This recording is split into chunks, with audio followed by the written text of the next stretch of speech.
So let's test the freaking audio. I'm not too convinced that it's great, and I forgot like my, you know, this filter, this popping filter, but it's all right. And I didn't even activate noise canceling or noise reduction. I think it's more properly called.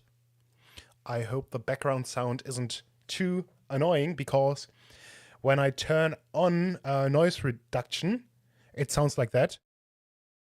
It sounds like that. I mean, the voice itself sounds better because it's more isolated and it's more, I don't know. I don't know what to call it, but it cuts off right after I speak my sentence. Like I can say something like utter silence, utter silence. Oh, that was way too loud. I'm seeing here on my audio thing. Um, you see, as soon as I stop speaking, it's just as if the sound hits a freaking wall. Uh, it's horrible. And now noise reduction a bit higher,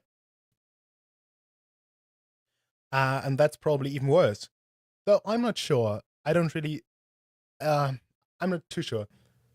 I know it's off, and obviously, maybe I'm not trying to get people to notice, but there's like a humming in the background. But I think my voice sounds more natural. Um, and gosh, I'm retarded. I haven't eating my Aldi Geuslop. Very lecker, very delicious. Mm.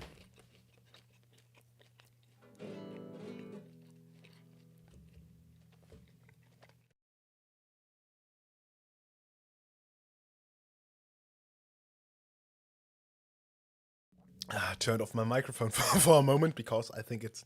I personally, when I see hear other people eat, it low key sounds disgusting.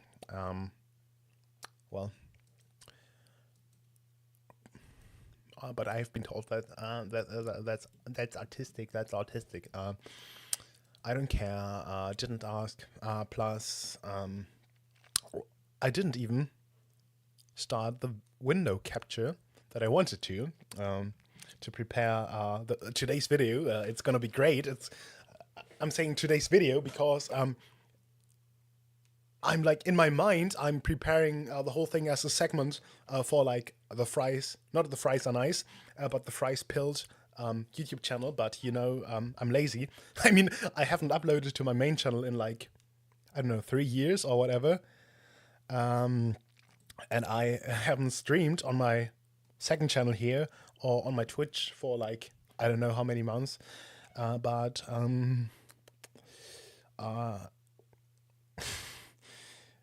how did it go again? I'm so out of anything, out of preparation and whatnot, and now we have it. And I always make sure to use my secondary or my tertiary Chrome profile for streaming and stuff like this, and I use my official Twitter, not my fries pills Twitter account, because I'm always scared. Recently, one of my mutuals put something, a probably not too safe for work image of like, how do we say it politically correct? Like a transgender individual, because he made an ironic comment about ironically being a chaser or whatever. He's married to a woman, so he's not gay. He's an he's an alpha male. I really need to get Perry on the stream someday. He has his own podcast. I mean, and that's what I meant. I need this. I need this filter. But I kind of have missed. Oh, there it is. And by the way, this is the first time I'm using this microphone. Gosh darn it. I'm sorry. This is the first time I use this microphone for streaming. I already have recorded a video with it, which isn't out yet, which will go up on my main channel, Fries Pilled No, fries are nice. That's the main channel. Fries Pilled is the secondary channel. Kind of weird since Fries Pilled is like my normal username. Gosh darn it, I'm. You see what I mean? Maybe I should have activated noise cancellation, but you never know in advance, do you? I You hear this? Very unprofessional. Like something is very echoey, and I don't really appreciate it too much. But maybe let's get into the topic of this stream. So I recently went on Twitter and I saw saw this post, and I really couldn't help but just lol. So literally laugh out loud because the first line, "Please help me, please help me. I'm being raped as we speak." And maybe that's just my fricked up sense of humor because I hang out around two weird communities on Discord and whatnot, where that's a joke. Obviously, I disavow such actions in reality, but you hear the squeaking. You hear the squeaking chair. Very unprofessional. Chair means is isu in Japanese, I think, because I'm learning Japanese, and so I'm trying to, also trying to like you know how it is. So Drew Pavlou made this tweet, and this is quite a lengthy tweet. I'm inclined to say, and just wanted to look into the whole situation because I kind of I kind of know Drew Pavlou like only in passing. Like I don't follow him on this account or on my main account. I'm aware of him, and I think I have liked a couple of his tweets because first and foremost he is based at least on the Ukraine question as far as I know, and he's also sometimes funny, but I'm kind of getting grifty vibes of him, you know. Um, oh gosh darn it! And I think to remember that the whole situation with him being raped by the government or whatever is kind of weird. So I already pulled up an article here, like of ABC News, which I think is a bit is a big thing in down under. Before I started this stream, I was already singing, "Australians, come let us rejoice, for we are young and free. We've golden soil and wealth for toil. Our home is girt by sea," and so on. You know the Australian anthem. The LNP, that's I think Liberal National Party. So the Liberal Party and the National Party, they form like a coalition in Australia, at least on the federal level, and apparently also in Brisbane or Brisbane. I never know. I don't care about city names. But this LNP-controlled Brisbane City Council is threatening him to bankrupt him over holding a blank protest sign in front of the Chinese consulate. Oh, that sounds kind of outrageous, doesn't it? But we'll look into this claim in a couple of moments. So they took me to court over the sign, and I sadly lost. Now they demand I pay 23,700. Not Canadian, but Australian dollars. I have no idea how much that is in normal currency. Oh, it's in German. I'm sorry. Should we look at this thing also? No. We wanted to. I'm not signed into to Instagram.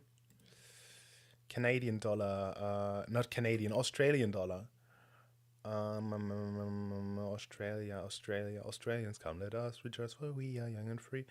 No,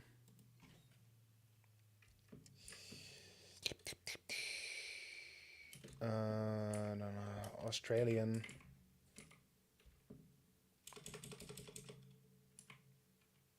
That's what it's called. Aud. Now, the other way around. The other way around, bro.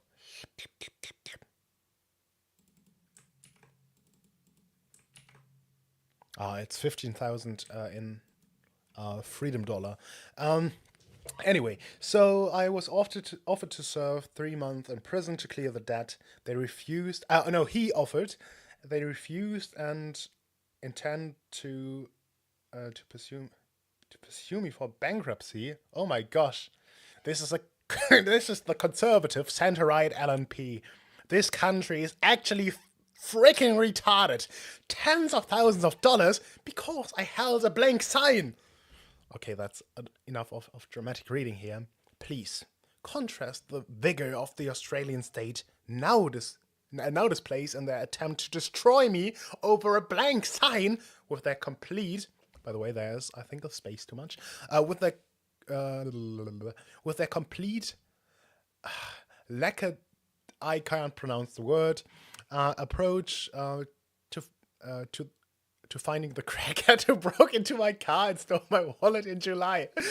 I lost priceless I I lost priceless notes from a departed beloved family member in that wallet. The police have the CCTV footage and refuse to release it. I really like how a lot of politics nowadays is just like personal anecdotes, like personal um, bitterness. You know, he's not talking about like. I'm sorry. I'm sorry. He's not talking about. Okay, he's going to talk about in the rest of this tweet. But I think it's kind of telling of the times we're living in that the first thing that comes to mind is not like I don't know actual maybe two-tier Kia kind of shenanigans that may be going on in Australia. I don't know. Obviously, I know that Keir Starmer doesn't have anything to do with Australia other than that he's the head of government of a country where the head of state of Australia is also head of state. Um, that was kind of a weird way of putting it. But I think it's kind of telling that, and if I remember correctly, this was kind of the thing that made Drew Pavlou crash out and become like I don't know what he even is politically, but where he like really crashed out because someone stole his freaking wallet, which I don't think is good, but it kind of speaks to his personality, and as I said, it's kind of a symptom of our times.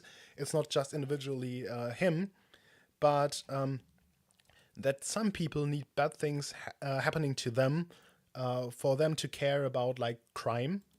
Like I don't need someone to steal my stuff to know that theft is bad and that we should, I don't know, be tough-ish on crime. I don't need that because I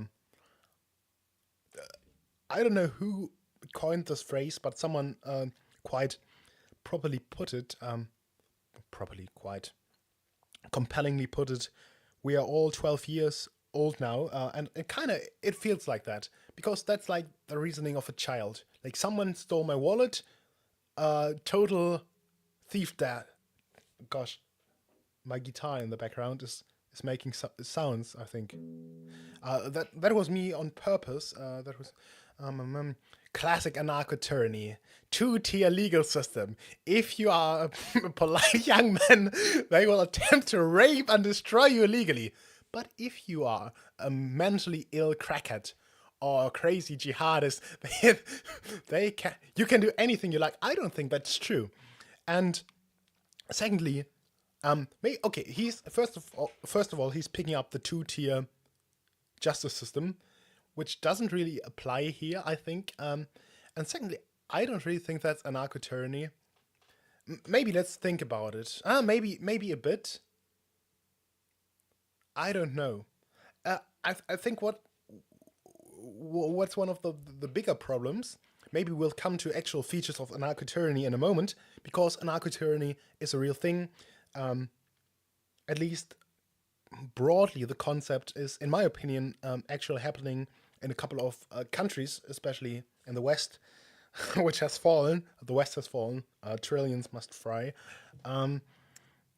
But I do not really think that from this situation you can draw like a proper conclusion, because like anarcho-tyranny would be if they would wouldn't do anything against the thieves. Like, let's say they caught the thieves of or the thief, I suppose, of Drew's wallet, right? And then they wouldn't do anything to that fella. Then we could start talking about like two tier and about an arc attorney, but like obviously they're going to pursue their legal claims against you because they know you. They can get a hold of you. So that's probably the reason why they are after you and not after the crackhead, which they probably don't even know. So just over the past year, ISIS-linked Sydney hate preacher Wissam Hirat, I don't faced no criminal consequences for calling for followers for followers. That's kind of weird. I reckon it's grammatically correct, but I would have written for calling for his followers to murder Jews on the street. By the way, I almost said based, not because of the content of this statement, but I think actually if you like look into like a lot of people underestimate like the extent of the First Amendment in the United States when it comes to incitement. But this would meet the Brandenburg test, and I think it's actually a decent standard because we kind of have to weigh the interests, obviously, of the public to not incite imminent lawless action, and on the other hand, we have to weigh, or we have to wager, I suppose, the interest of the individual to engage in controversial, in harsh, in maybe borderline dangerous speech, especially when it comes to political speech. And yes, I'm of the opinion it is right unless really the danger to the public safety is so overwhelming that it outweighs the interest of like the very concrete right to free speech, then I think we should in dubio pro libertate. I think it should be libertate. I would have to look into my Latin book, but libertas is liberty or freedom, and in dubio pro libertate. I think it should be the right case. Oh gosh darn it! Maybe I should have activated noise cancellation or noise reduction or whatever it's called. So that is actually free speech pilled, and I don't really see how you can complain about free speech, and we'll look into whether his free speech rights were actually violated here, and then complain about someone else's free speech not having been violated or infringed upon or whatever. A jihadist with previous criminal convictions for ISIS recruitment waved the Al Qaeda flag on the Sydney Harbour Bridge, and nothing happened to him. Well, that's also what we call freedom of speech. A Melbourne migrant teenager was bailed after strangling and raping a woman in a public. Sorry. In a public attack at a park in broad daylight. I'm sorry. You know that I think that rape is bad, but you cannot you cannot you cannot start your tweet with please help, I'm being raped as we speak, and then talk about an actual tragic and an actual proper proper rape. Sorry, proper rape sounds weird. In the same tweet, it kind of made me laugh because I just dichotomy. You have first like I'm being raped because I'm having to. Sorry. We probably have to fact check this, but I assume that he wouldn't lie about it. Because yeah, well, that's a Google search away. Maybe I'm being too charitable, too much good faith today. But you know how I am. You know how I am. I'm the nicest. I'm the nicest guy around. I'm inclined to say. Um, another migrant, another Melbourne. I also never know how to pronounce Melbourne or Melbourne. I never know how to pronounce anything in Australia other than Sydney. Sydney. I don't even know that. Apparently, another Melbourne migrant teenager was no. Oh, all right. No. Two migrant Melbourne teenagers. A male, a Melbourne migrant teenager was bailed and given community service after attacking police. People. I'm sorry. I don't know why I read police into this with a machete. That's obviously weird, and I have no idea how like Australian criminal law works, or Melbourne is that Victoria, or what state is it? I think criminal law in Australia is basically a right reserved to the states. Um, States' rights are the wagon, and we'll all take a right. Uh, um, so I don't know how like the criminal laws down under are and what the juvenile offender rules are. So I cannot evaluate. But frankly, and we also don't know how old the teenager was. Like if he was 13, he wouldn't even have gotten any punishment in this realm of Germany. Uh, Cringely. Another Melbourne migrant teenager was bailed after a home invasion attack, so his family could go on a pre-planned vacation to Europe. That's kind of cringe. That's kind of like you're treating them too nicely. Am I right? And I have to eat something, and I feel horrible for doing it live on camera, so to speak.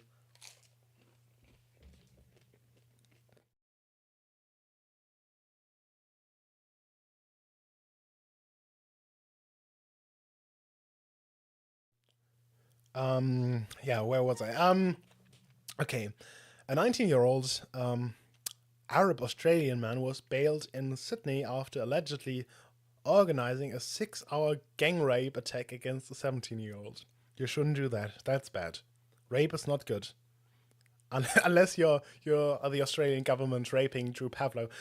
I'm making an exception there because like he's Greek and they are already they already raped the German taxpayer enough, so maybe there's like some retribution. That was a joke, by the way. That's bad. That shouldn't happen.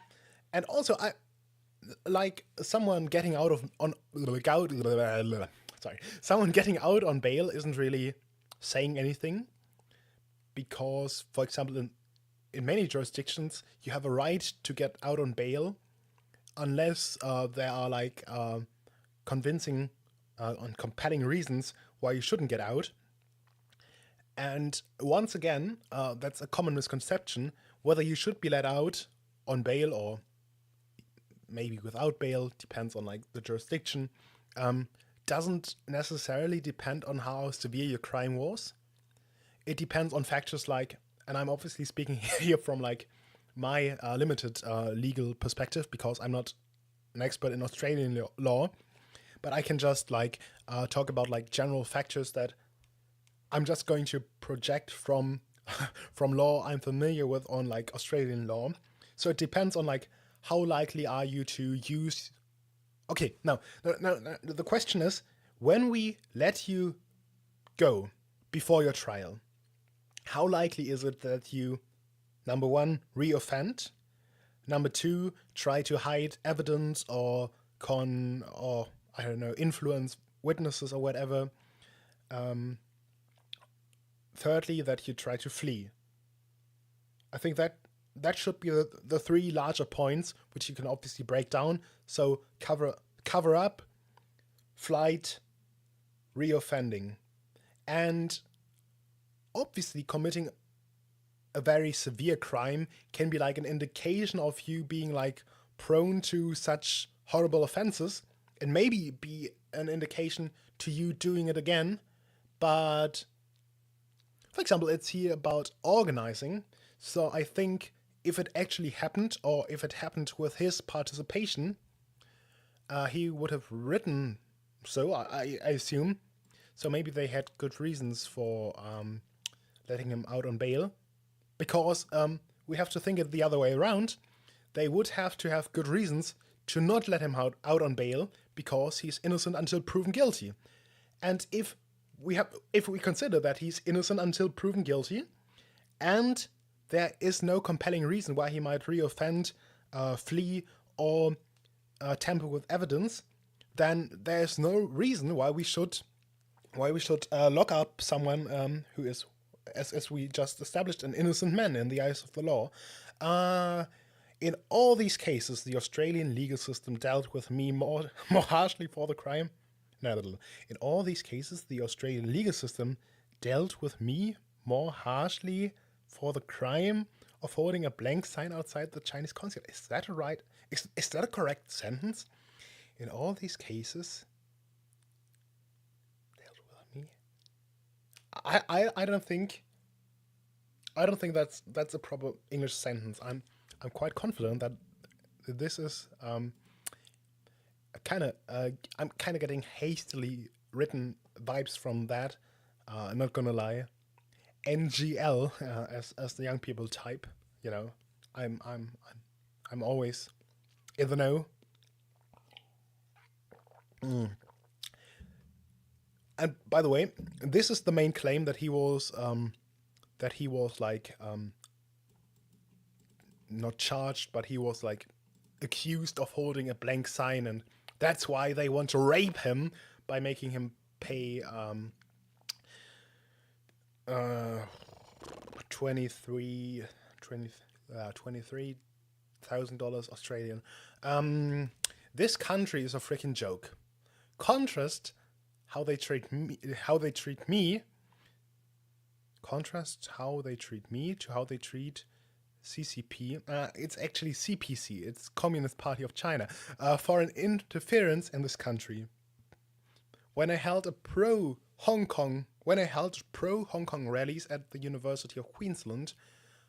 Oh, right, it's Melbourne, Queensland, not Victoria, right? In 2019, pro-Beijing international students physically assaulted me. Kind of, if you think about it, like okay, this is not even proper criticism against Mr. Pavlou. That's just me being an annoying, pedantic spurg. But physically assault or physical assault isn't that kind of not necessarily redundant, but because assault is putting someone in the reasonable apprehension of a battery, and the battery being unwanted physical contact, so isn't like any assault to a certain extent physical in nature? Or did he mean that the assault actually realized itself in like a physical contact? Then it would be a battery. That's also what annoys me about people saying a sexual assault if they actually mean sexual battery, because sexual assault would be putting someone in the reasonable apprehension of a sexual battery, which includes stuff like rape. This is another pet peeve of mine, where people say sexual assault and just mean rape, or the other way around, or the other way around. They maybe use rape and just mean some kind of sexual indecent misbehavior. That was a weird tangent. Nobody was charged or deported. The Queensland police, in fact, tried to pressure me to not file charges by threatening to charge me with assault for fighting back when I was punched in the back of the head. Yeah, I know. It's like being, as I said, it's being like a pedantic spurg, but there are just some things that make me kind of physically cringe, not because they are cringe, but because they just like there are like certain pet peeves of mine, especially like in German law. And if you hear people, certain people, if they, for example, the Gutachtenstil, the good old, where you start with like a hypothesis, then you give a definition, then you do a subsumption, and then the conclusion. And some people have like this horrible, I don't know how.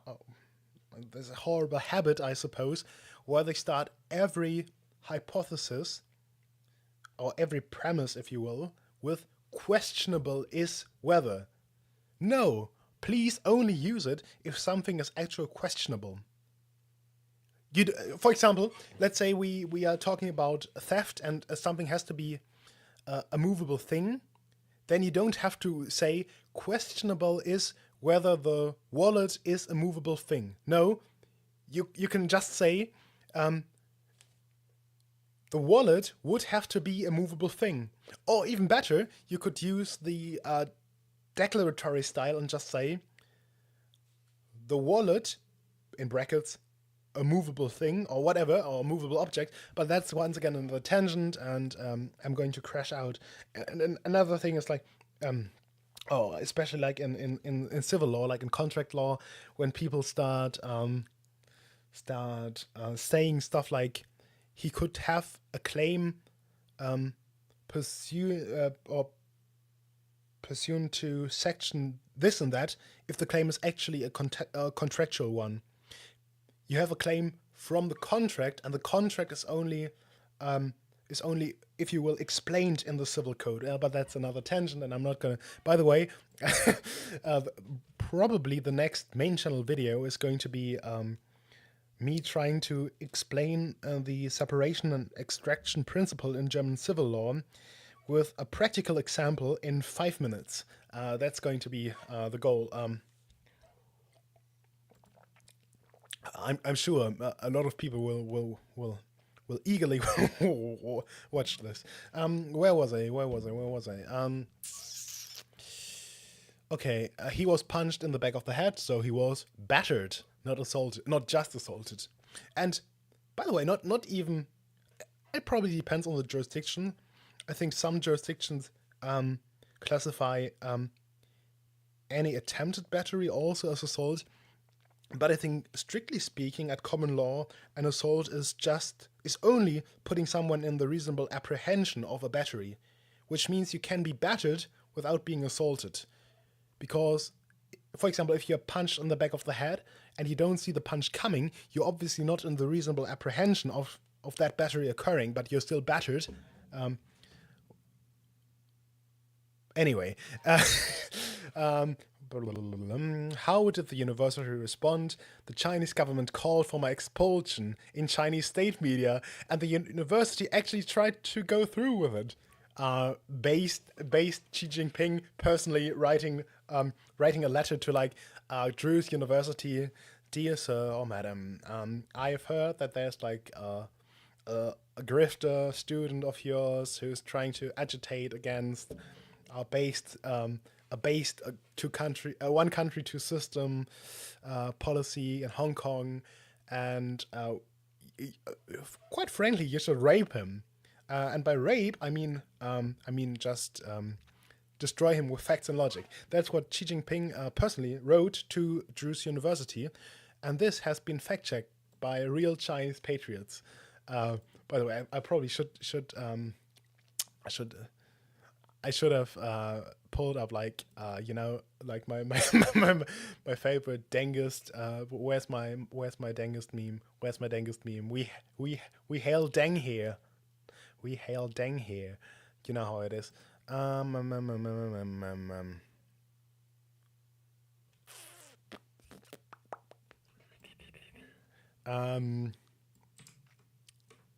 the way, this is my face when Drew Pavlou gets abducted and assassinated and whatnot by the Chinese People's Liberation Army. That's my face when, and then I say, "Deng Won, get over it, Deng Won," and that's also what I say when I see like tankies and whatnot, and when they're talking about like a Marxist-Leninist stock exchange, I'm like, "Deng Won, get over it."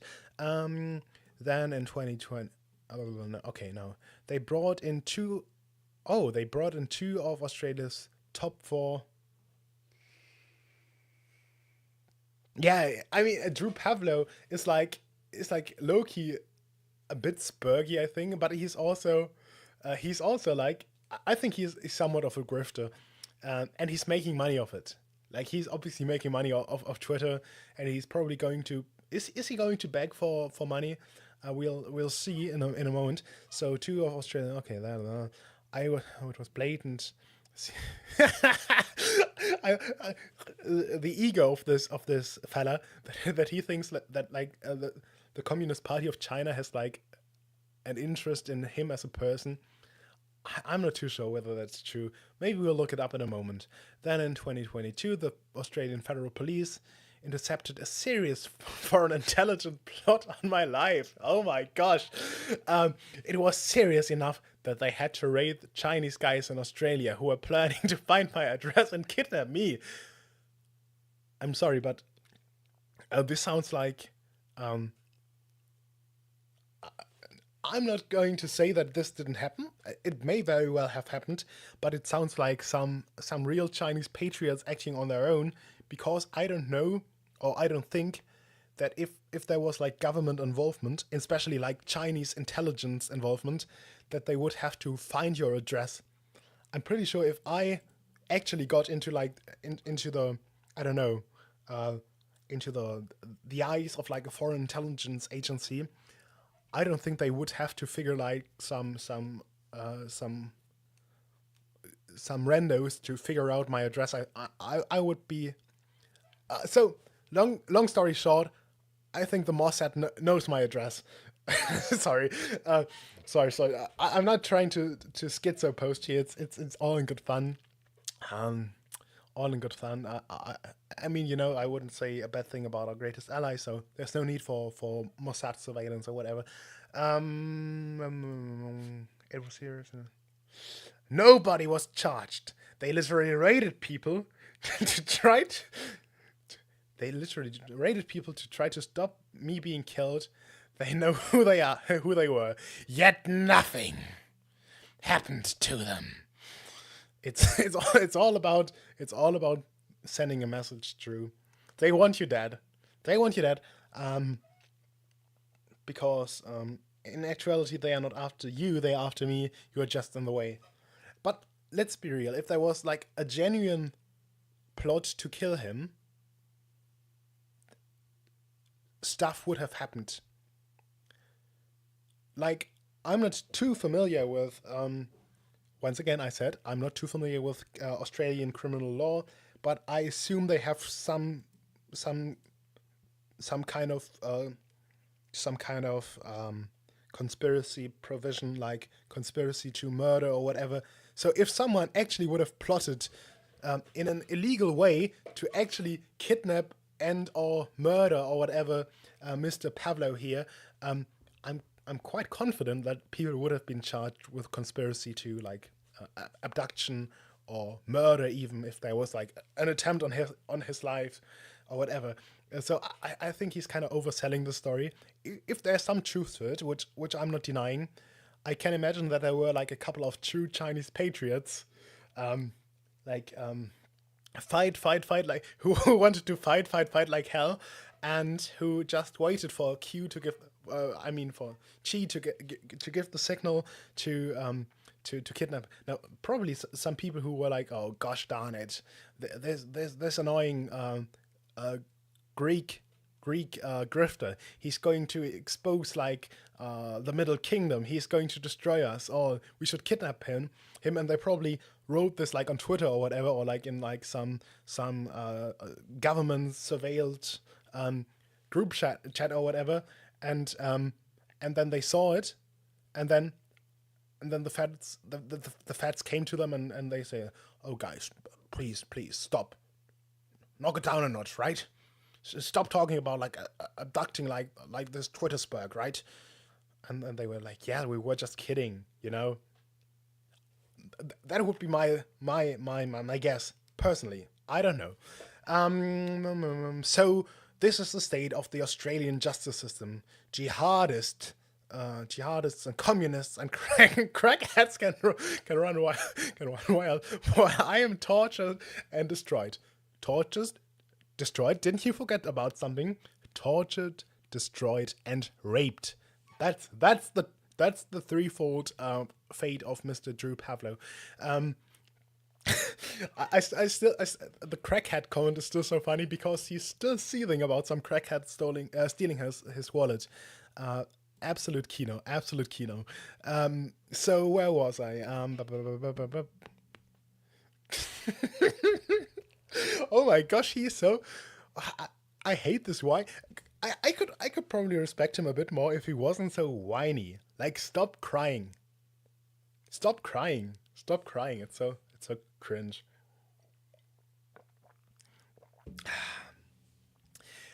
And you and you know why I can't.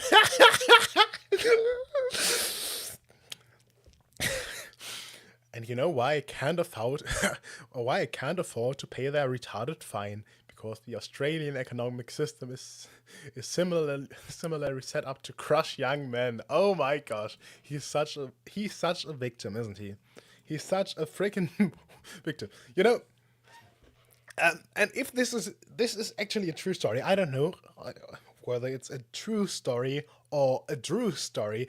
Um, we'll get into that later, but he started out owing like a fine of like, I don't know, a relatively small fine that he probably easily could have paid, and I can understand like standing on business, like of like protecting your honor. For example, I would personally not want to pay a fine that I'm convinced that I should not be forced to pay. I'm going to be honest with you. Like, seriously. But if like the question is, if I'm like about to be, if the question is whether I'm going to pay a fine that I think that I shouldn't pay, or whether I lose like 7 gorillion times in court and get financially raped by the government. If I'm broke, if I cannot afford it, I think I'm going to choose like paying like the lower fine, probably like, but that's not an admission. Oh, sorry, that's not an admission of guilt. I'm just paying it because I don't want to be tortured, destroyed, and raped. That's probably what I would do. But like, this is like whining again. Like, get a grip, get a grip, get a freaking grip. I have no savings because my rent is 900,000. Oh, sorry, $900 a month. Uh, okay, I don't know. Don't you have parents? Like, seriously, I know that's controversial. Like, Americans hate it. Yeah, I think that, yeah, it's obviously true that like a lot of economies are cooked, especially if you, what a lot of people underestimate or overestimate how rich Americans are. Like, obviously America is also like an expensive country, but if you compare what the average American owns to the cost of living, it's actually not that bad. It's actually quite good, especially compared to like many European countries. But I think Australia and Canada especially have it like particularly bad. I think they have quite the high cost of living, and not like American tier wages. But like $900 a week, that's a lot of money, isn't it? Maybe translate it into $900 a month. Okay, that's almost $600 US dollars, which should be I don't know how many, probably like um, 500 something euro. Um, so I mean, that's a lot of money, isn't it? It's like over 2,000 a month. But once again, like, I'm not. What's the name of this guy who gives like financial advice to like people, and who gets angry at them? Oh, how much debt do you have? Oh, no, no, no! You took out a loan to study Chinese underwater basket weaving, and now you're in debt, and you owe 10,000 gorillion dollars to the U.S. government, and another 10,000 gorillion dollars to your credit card company. I forgot his name. Doesn't matter. Um, but seriously, like, if you cannot afford rent, you probably should get a cheaper place or move in with your parents. Like, as far as I know, Drew is sorry, I'm trying to not be too mean. It's a confirmed bachelor, but that's what they used to say about like certain people. But I think he's not married, so he doesn't really need his own place. Like you know how we can talk like about we can make prescriptive and descriptive claims. I'm not saying that you should have to move in with your parents, but you probably have to. Like, if you cannot afford it, probably don't rent an apartment for $900 a week. That's what I would say. I had to apply for 50 different places before I found this one because the rental vacancy rate in Brisbane is yeah, I don't even think that's too much of a problem. I think the real problem is so I have a nuanced take on it. I don't think it's rough to live at your parents' house when you're 26 because you're 26. It's more so that ideally at that age you would be married and would have moved out. But if you're not married and if you don't have to move for like a job or whatever or for like uni, maybe you want to get a master's degree or whatever, or I don't know, you get a job in another city. I'm personally of the opinion you should probably live as long as you can in your parents' house, even if it's just to save money. And obviously, if you earn money, you should contribute something. And if you don't earn money, you should help, like doing chores and whatnot. I'm the last person to hate on people who live at home, but yeah, I don't know. I'm personally of the opinion, like, what can be gained from living on your own just for the sake of living on your own? Like, I have to admit, I'm a saving guy, as the Chinese guy says. I'm a saving guy, and I really hate to spend money on stuff I don't really have to spend it unless I really want to. And if I can live at home, I personally don't really see the reason to move out. Like, what good can come from that, right? Maybe if you're like if you have like a strained relationship with your parents or whatever, maybe then it's a good thing. Or if there's not enough space and they need the space and whatnot. But otherwise, I think you're just going to pay like money to like a landlord who probably hates you and whom you hate, instead of like saving the money if you earn money, and maybe saving to I don't know. It sounds so absurd to talk about buying property in this economy, but I don't know, to buy some more Funko Pops. Obviously, you shouldn't spend money on stuff like this. And I don't know, what do I even spend money on? I don't even spend that much money. Um,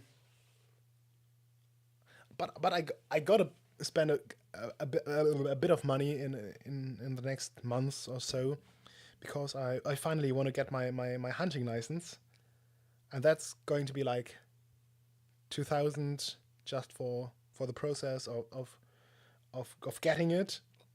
And then yeah, that's probably true, but I mean, I'm not saying that it doesn't have any positive effects to get your own household, um, but is it worth the money? Like, is it worth for me to spend, like, for example, like here, $900 a week, which probably in Germany would be like maybe Munich, or I don't know, maybe Hamburg, so some rich big city.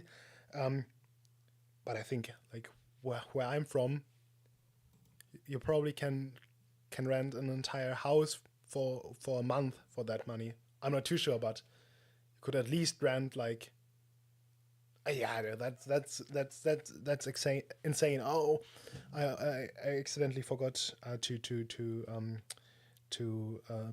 consider the exchange rate. But where was I? So is it really worth it? The 300 or the 500 or whatever, or maybe the $700 or euros you're going to spend on your apartment just to learn how to manage your money? I don't really think so. I personally don't think so. But what did I want to say? I wanted to say something about like spending money. I wanted to spend money to get a hunting license, but that's so much money that's going to come from the situation, because obviously just to take the course it's a bunch of money. Then to actually get the license at the government, and for that you need to have like insurance, and you also first and foremost you need to get a gun safe, and when you purchase your firearms you need to pay money for that. And then you have once again to run to the office to register them, which I think also costs like a bit of money. Yeah, I think it always depends on the situation. um, I think there's a certain mindset in like especially some Anglo cultures, at least in the United States, where people act like it's like a necessity. It is needful, sir, to move out as soon as you like hit 18 or whatever. That's a bad mindset, but it's also probably bad if you think like, okay, I'm going to live, I'm going to live with my parents until they die or whatever. That's obviously not something I would personally aspire to. Like obviously, that's not really my dream, not my American dream, not my Chinese dream, not my Japanese dream, my German dream, my I don't know. I don't know any more countries. Just kidding. My place. Oh, okay, he had to. And look at this. The rental vacancy rate is 0.8% in Brisbane. And once again, I always feel awful because I know like, oh, it's the system. But yes, it is the system. But you kind of have to live in the system. We can talk about that. Certain systems probably need a whole lot of changing, but that doesn't change the fact that if we have a system where like the rental market and the property market is cooked, then you have to deal with the facts on the ground. And if the rent in Brisbane is expensive and not really readily available apparently, then you maybe have to look a bit outside of the city. I think he studies at uni in Brisbane, uh, so I assume that that's another reason. By the way, if his parents aren't from there, then he just kind of has to move out. But then it sounds so harsh and whatever, and I'm not familiar with the Australian real estate and rental market and whatnot. So this is one of the points where I'm not trying to cook him, but dude, you just need to, yeah, you got to do what you got to do in this situation. There are 100 frickin' applicants per rental because the Australian government is running the highest rate of migration in the history of the country. That's probably not helping either. Um, and this is also, by the way, like one of the cope that you hear from like a certain brand of leftoid. Um, oh, you know the stupid meme where there's like a rich guy who has all the cookies, and then there's like a poor little immigrant who has like no cookie on his plate, and then the native worker has one cookie on his plate, and then the evil guy, or the government or whatever, is pointing at the guy who doesn't have any, or maybe even the rich guy himself. I forgot skull emoji. Um, is pointing like at the poor little immigrant with no cookie on his plate, and saying, "Oh, this foreigner wants to take your cookie." And then they say, "Oh, yeah, but why do you care about immigration? It's not even affecting you." It kind of is. This is like even if we ignore like stuff like I'm not going to crash out, like I'm not going to go on like an immigration restrictionist rant here. That's not the purpose of this video or whatever. If you just ignore all the other facts that may come from a high level of immigration, like this is truly a tangible effect. Like if you have I don't know, a strange rental market, if you then move more people in who also tend to flock to certain areas,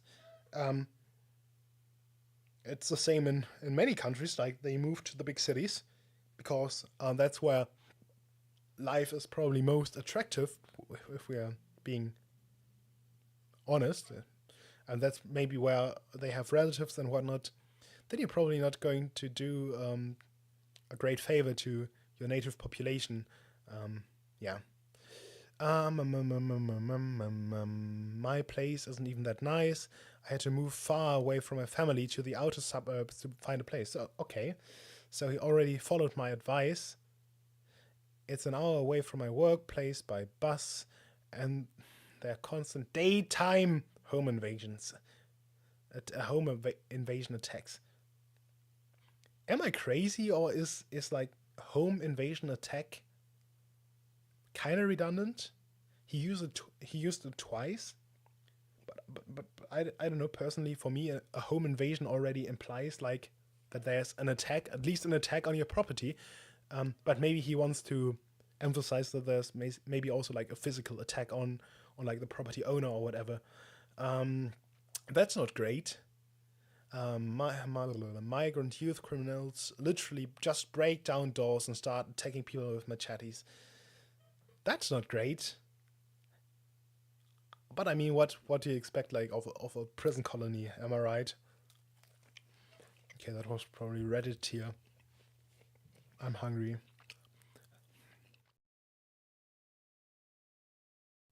I'm sorry. That's not too great. I'm not too sure whether that's I'm not too sure. Yeah, someone just reacted to the screenshot. Uh, um, I'm not too sure whether that's a common occurrence, but I mean, I'm the last person to doubt claims about negative effects of immigration in many Western countries. I know I regularly crash out about it, especially if it leads to stuff like that I technically may be accidentally breaking the law because they had to declare like the area around the central station in the nearest big city a knife-free or a weapon-free zone, and I was recently technically breaking the law because I obviously have my pocket knife in my pocket. Which isn't even a weapon, but it's covered by the weapon-free zone because, well, we're governed by great, competent people, which is all I'll say, because I don't want to get my house raided for insulting our beloved majesties in Parliament or whatever. But I think the law is clearly unconstitutional. I think in like the upper administrative court in Saxony has already struck down an almost identical provision in that state. So I hope I was already thinking about like starting to file legal action, but then I was, am I really gonna? It's not even a lot of money, but it's a lot of time. And if it doesn't go through, then I would have to think, oh, do you really need to go to federal court and whatnot? And yeah, where was I? Okay, that's not great. And my suburb is extremely culturally alienating. Nobody talks to each other. That's sad. That's sad. We don't like this. Although I kind of like it because I don't really like to talk to people IRL unless it's like in a familiar situation or in a familiar environment. I think I think a lot of people who actually would meet me or who actually meet me IRL wouldn't even believe that I'm pretty much a shy cell, because when I'm like in a familiar setting, I'm quite open and maybe talk a bit too much. like, I've recently noticed that I also started to unironically talk about Deng Xiaoping and Carl Schmitt IRL, and I'm like, you gotta stop it. The people are going to think you're insane. They're going to think you're like some crazy illiberal thinker or whatever, which couldn't be further from the truth. I'm the most. I'm the free democratic order's top guy. Actually, um, I recently had to think about Carl Schmitt, um, because a lot of people say that Carl Schmitt was like anti-democratic, but if you look at it, he was actually too democratic. Um, and one of the streamers I watch sometimes, or I don't even watch him as a streamer. Confirmed Tsundere. No. There's something else. I think Tsundere is if you're like mean, if you're like I don't even like you. That's not me. I'm shy. I'm shy. I'm shy. That's kind of the opposite of a tsundere. Um, not the opposite, but you know what I mean. Um, okay, so one of the streamers whose VODs Uwu I'm just a shy little kawaii Freisel Uwu. Uh, Sorry. Oh gosh, darn it! It's so great that I don't have any viewers, so no one is going to clip this. And if someone would clip it, no one would care. But like he was talking about like how rightfully so a lot of people, and one day I'm going to make a Spurgy video about like the tension between liberty, democracy, and rule of law, which a lot of people wrongfully subsume under the term democracy, that there's actually quite a bit of tension between liberty or liberalism and democracy. And if you actually look into it, then Carl Schmitt was, if anything, was like, we need to cut down on the liberty to have our democracy. And at least a lot of some, let's say like some Schmittians, at least some modern Schmidt influenced figures would at least evaluate the situation as such. And I'm rather, in some cases, on the opposite end of the spectrum where I'm like, maybe we should have a bit more liberty and thus limit democracy. Because a lot of people forget this, but we are in a democratic republic. So in a democratic republic, where the state power is not just is both derived and exercised by the people, by the demos, any constitutional right that we have is a limit on that state power of the demos. It is by the very definition a limit on democracy. Because if you say, let's say we have, I don't know, we have a right to, I don't know, you have a right to freedom of speech, then that also means that we are stopping the population. We are stopping like the elected politicians, the representatives of the people, to enact the people's will to maybe stop your free speech. Because we say, okay, you can have a minority opinion, which in a more democratic society could, if you will, be voted down, and they say, we don't like this opinion, kill him. I don't know. No, we say, we're going to put a limit on it. But that's a whole different story, right? But by the way, I think Schmidt is an interesting thinker. I haven't read enough of him yet. I obviously have read like the Großraumordnung, which is more like, and I have read his international law review, which was quite enlightening. And I've read a bit in the concept of the political, and I've read a bit in Guardian of the Constitution, and a bit in referendum and popular decision. It's not really easy to translate because both things can probably be translated as referendum in English. And yes, where was I? Deng Xiaoping and Carl Schmitt, something like this, and I don't know how I got there. Oh, my chair is freaking annoying me. Very few of my neighbors speak English. Twice in the past 6 months, I have seen I have seen Chinese immigrants with huge German Mao stickers on their cars. Wait.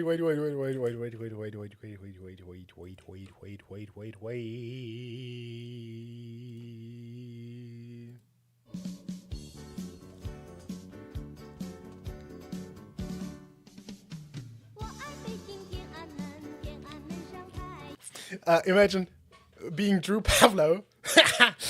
You're lying in your freaking bed and you just hear this blasting through windows and these Chinese immigrants with their huge German Mao stickers are driving in their cars by blasting I love Beijing Tiananmen. That's a banger. That's a banger. The Wojak who's in bed like covering his ears while the boomer on his lawnmower is driving in front of his window and waking him up, and it's early in the morning and on a Saturday. That's how I imagine the neighborhood of Drew Pavlou to be, with the Giga Chat. The Giga Chat Chinese people absolutely mogging his Greek life. But no, as I said earlier, Deng won. Get over it, Maoists. Deng won. He owned you. The markets have been freed. And whatnot. You know how it is. Um, uh, I'm going to turn into an unironic Dengist someday. Probably not. I very much like my post-ironic neo-Dengism. It's very funny. It's very nice way to trigger a lot of people like Mao, the Maoists, the capitalists, the liberals, and many people who have absolutely no clue whatsoever what they're talking about. I'm obviously not a Dengist. I'm just laughing, but I think it just goes hard. Um, 3 months ago, I was stopped at the lights. The lights next to a guy with CCP, People's Liberation Army decals on his car. Like, what the heck? Whose country is it?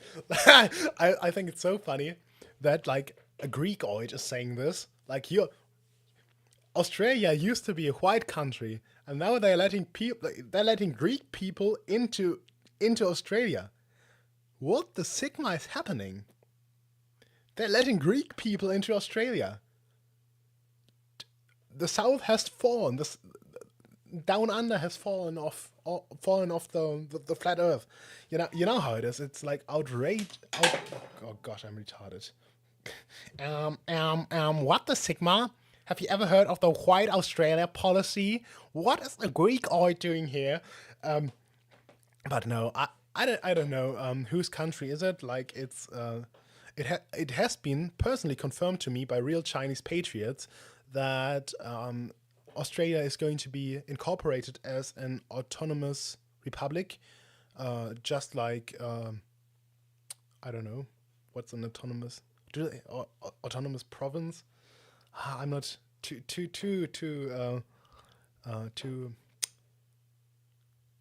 on the top of my game when it comes to like Chinese provinces, but whatever the autonomous thing is, that's what they're going to turn Australia into. The red sun must illuminate Australia.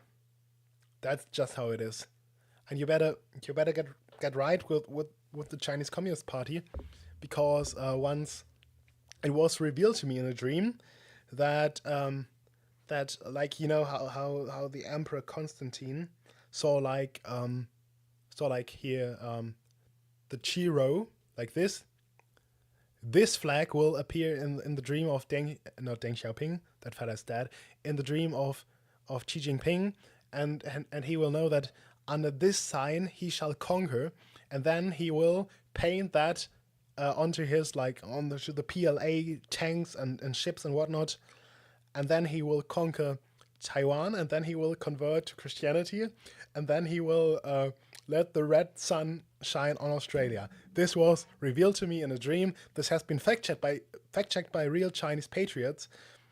I don't know. Christian socialism with Chinese characteristics is inevitable, and they're going to own you, and you're going to be sent to a forced labor camp in Xinjiang with the Uyghurs. That I'm sorry, that's not what I want, but that's just the future. That's the future. You can't argue with the future, right? You cannot argue with it. Um, this is turning into like a big shit post, which wasn't my intention. Um, um, um, um, um. It gets even better. My overseas Chinese landlord decided to sell my place. Oh my gosh. The real estate agents started doing daily house showings with no notice. One of my roommates was woken up by a Chinese grandma walking into his room speaking Chinese. Oh my gosh.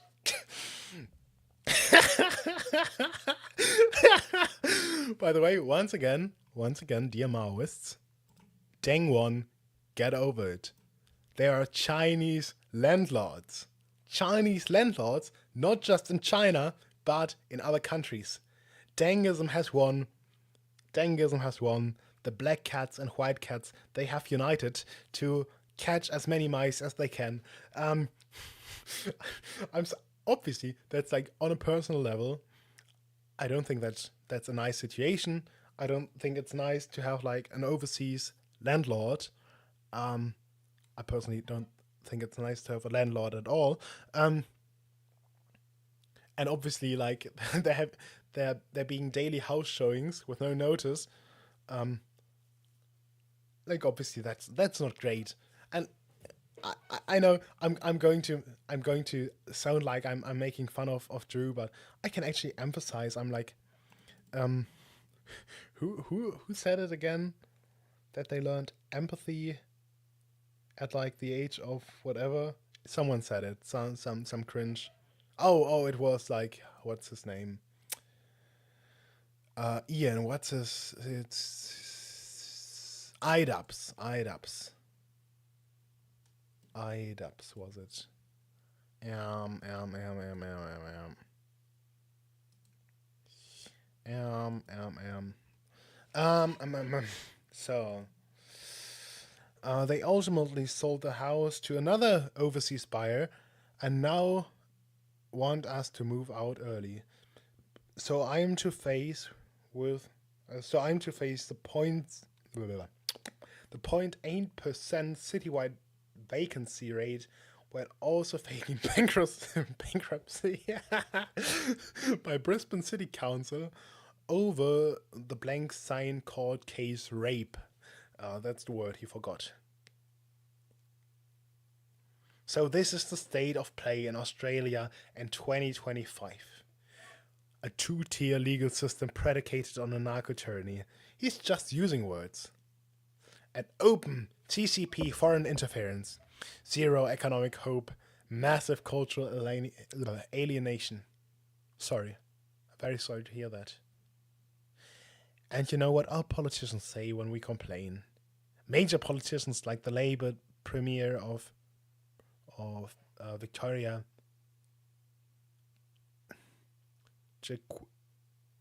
Jacinta, I don't know, Alan declare that we are a nation of foreigners. You mean an island of strangers?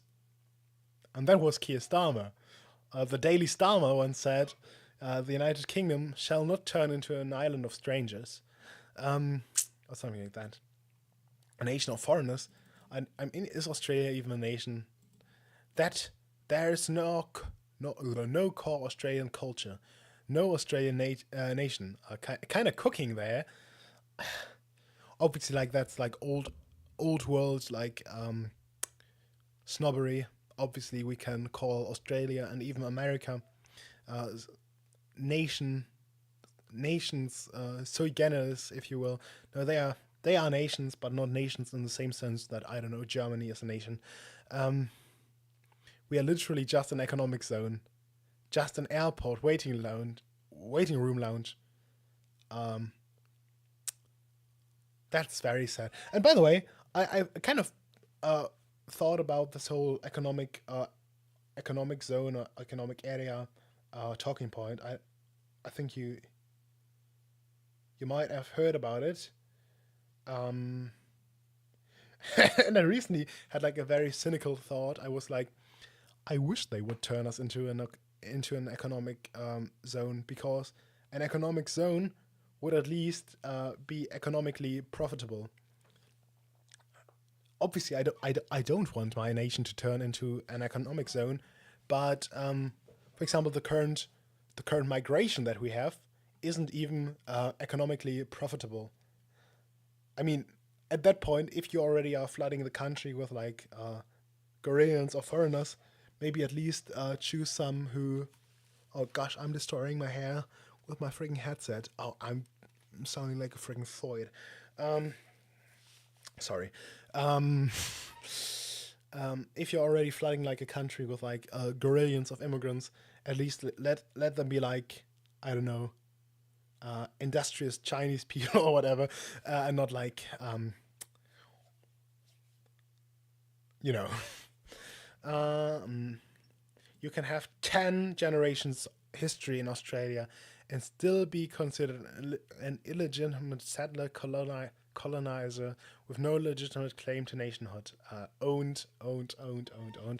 Now, that's obviously kind of cringe. We shouldn't do that. And it's kind of weird that a certain subset of like liberalism turns into like a full on blood and soil nationalism, but just for the right minority groups. Even to the weird extent where they start releasing maps about like the indigenous people of the world, and there are no indigenous people in Europe, apart from like the Sami in Scandinavia, and I think Finland too.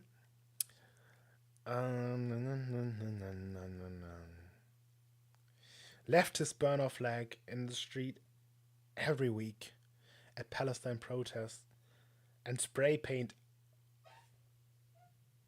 "Abolish Australia" on buildings. Um, why even keep going? This country is a disaster. This country is a disaster. I know it's obviously cringe to be like abolish Australia, and you just know that the people who are spray painting abolish Australia are like probably the most founding stock white Anglo-Saxon Australians that you can find. It's generally a pattern I've noticed. The noticer. Um, what is he saying? No country for young men. Oh, the reverb is so funny. It's so funny to play around with the thing here. No country for young men. As a sensitive young man myself, okay, I'm not young anymore. How old is he? Oh gosh. How old is he? Is it saying it anywhere? I'm curious. How old is bro?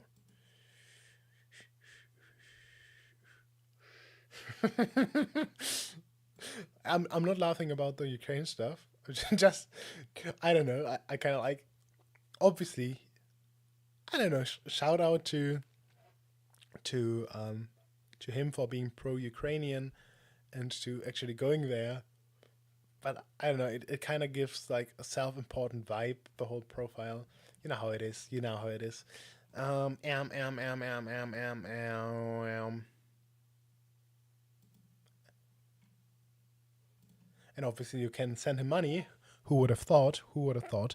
Um, Nothing wrong with taking money, but as I said, we're going to investigate the grifter allegations in a short moment. But now my microphone sounds weird because I think I had a bit of reverb activated earlier.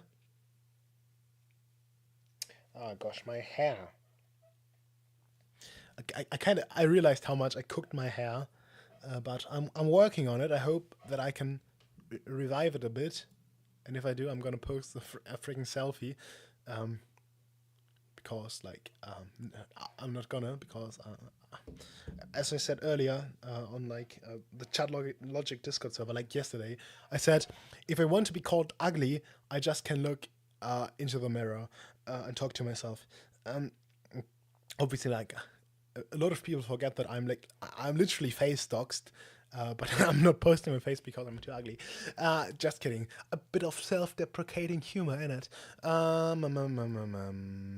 So, due to your failure to satisfy the judgment, that council commenced further proceedings to recover the amount, including additional legal costs and interest, as 3rd of November 2025. The total amount owing is, as we said earlier, 23,000, inclusively the interest accruing at the court prescribed rate of, oh gosh darn it, actually raping him, of 10.35%.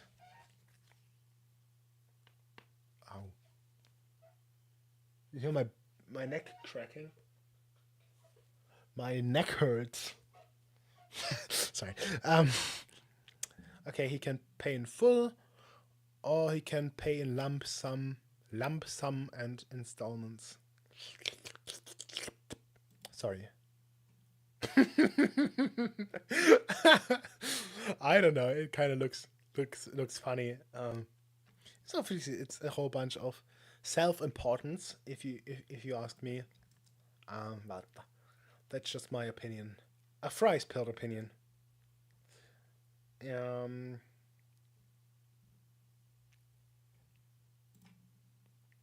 um, um, um, um, um, um,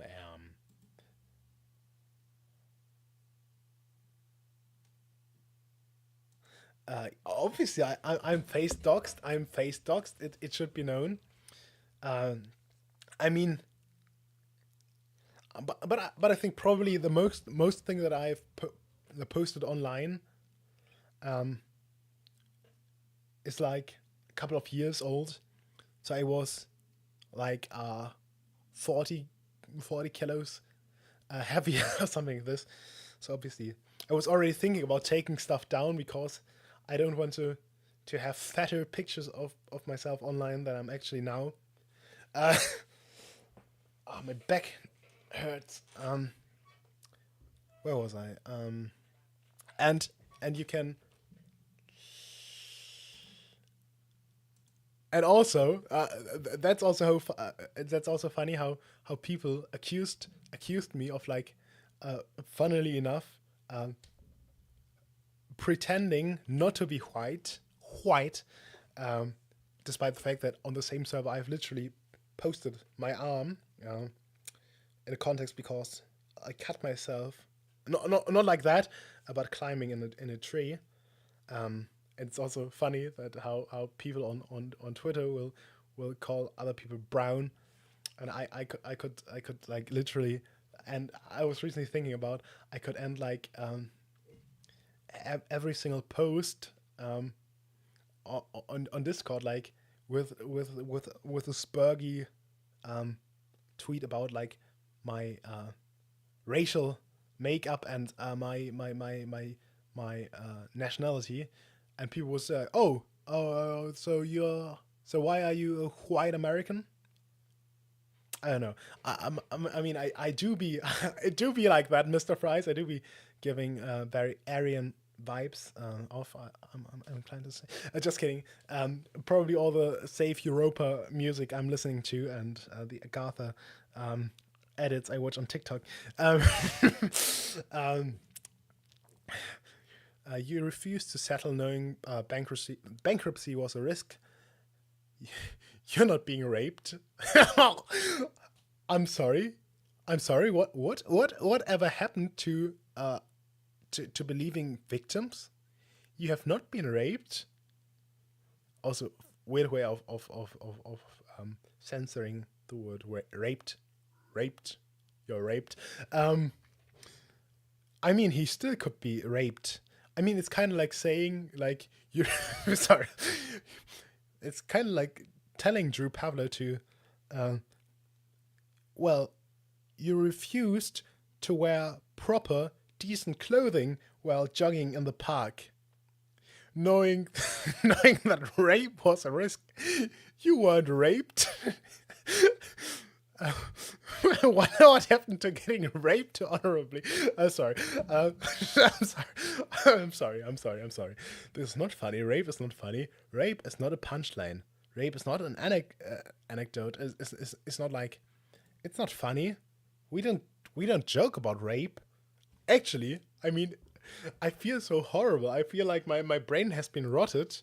Obviously, like actual rape, as in rape is like a horrible thing and should be severely punished, and it's disgusting. But people like Drew kind of ruined the word for me, because when I hear rape, I think like internet meme. I think like I think like the UKIP rape man. Sargon of Akkad. I wouldn't even rape you. The comment that was kind of legendary, wasn't it? Duolingo is writing an email telling me to do my Japanese. Oh, sorry, gosh darn it! I have to end the stream. Just kidding. So yeah,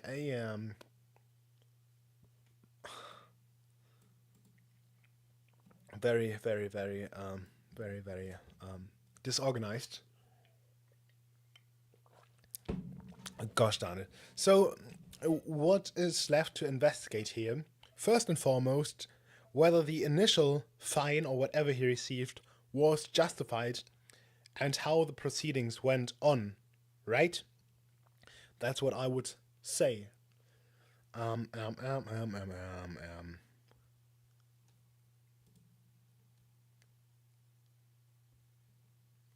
And now he's just posting. He's just constantly posting, and you see that's actually a good post.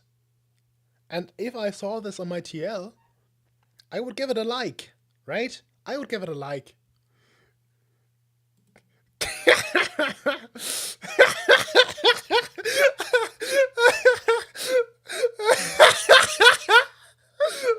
I'm sorry.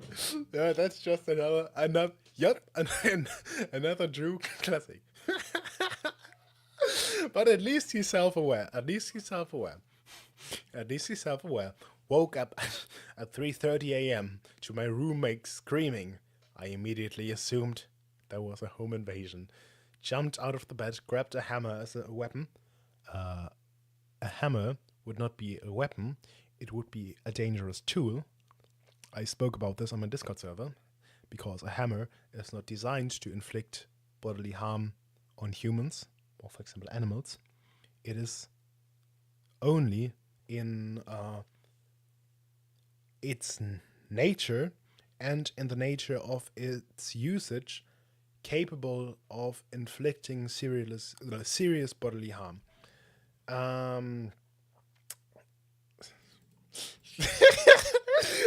Okay, you gotta admit he's playing into it. He's playing into it. I jumped out of bed, grabbed hammer as weapon. He's kind of sloppy with his writing. I grabbed a hammer, or the hammer, but I'm still like in the old English mode, like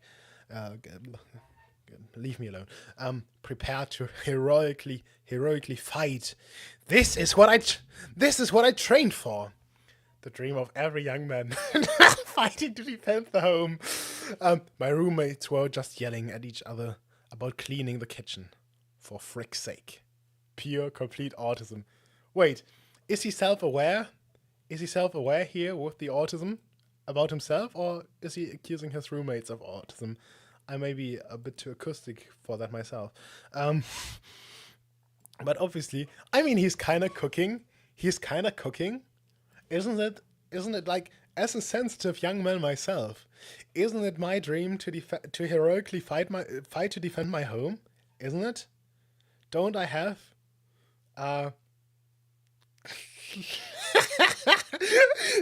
I I cannot hate this guy. I cannot hate him.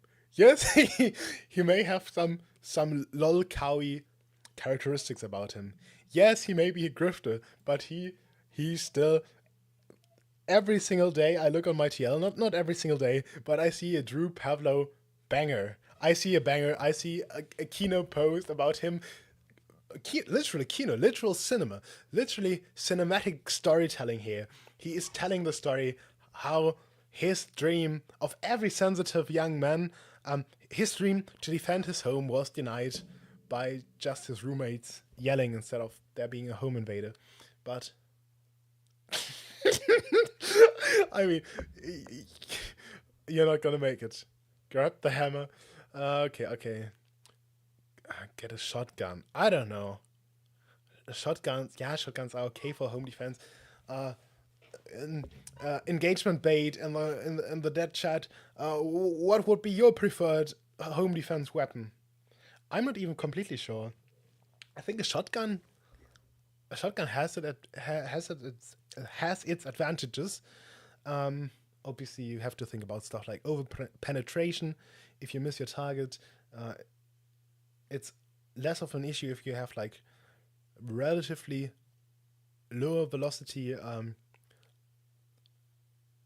pellets than like one high velocity round out of a rifle. Yeah, it's not that bad, but I don't know. It kind of depends on the situation. I mean, pistols are also good. Like, especially you have to think about like movability. Huh. It's a good question, especially since I live in a jurisdiction where it's currently still illegal to put a freaking light on your gun. Down in Austria, they used to have a law banning putting lights on long guns, so on rifles and shotguns. But you always could have had a light on your pistol. Um,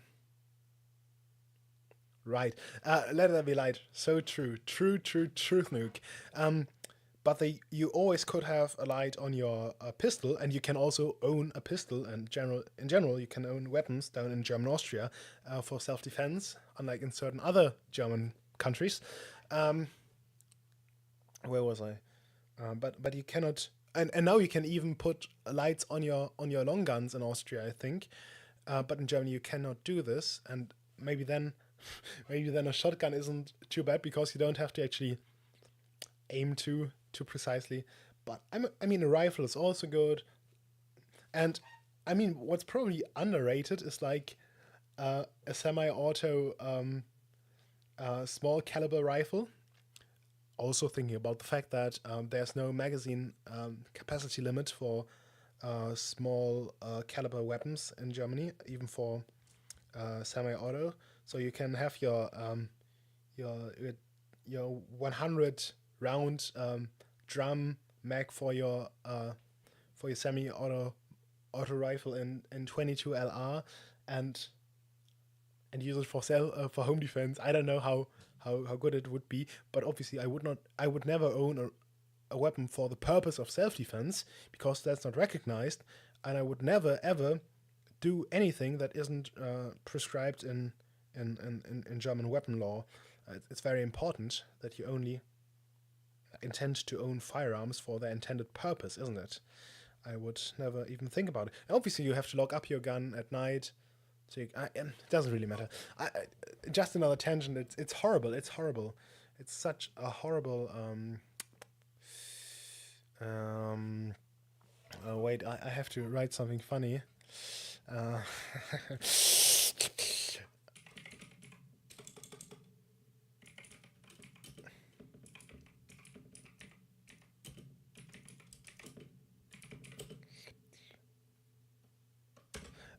okay. Oh, where was I? Where was I? I'm retarded. Gosh darn it. Um, and also, you can own a firearm. You can own a firearm in Australia. You can actually do it. I mean, there are very few countries where you cannot own a firearm. And I also don't know what the self-defense laws in Australia. Clicky keyboard. Um, where was I? I actually bought new shampoo today. It's real, and I also bought. And now I'm replying to something I wrote on Discord.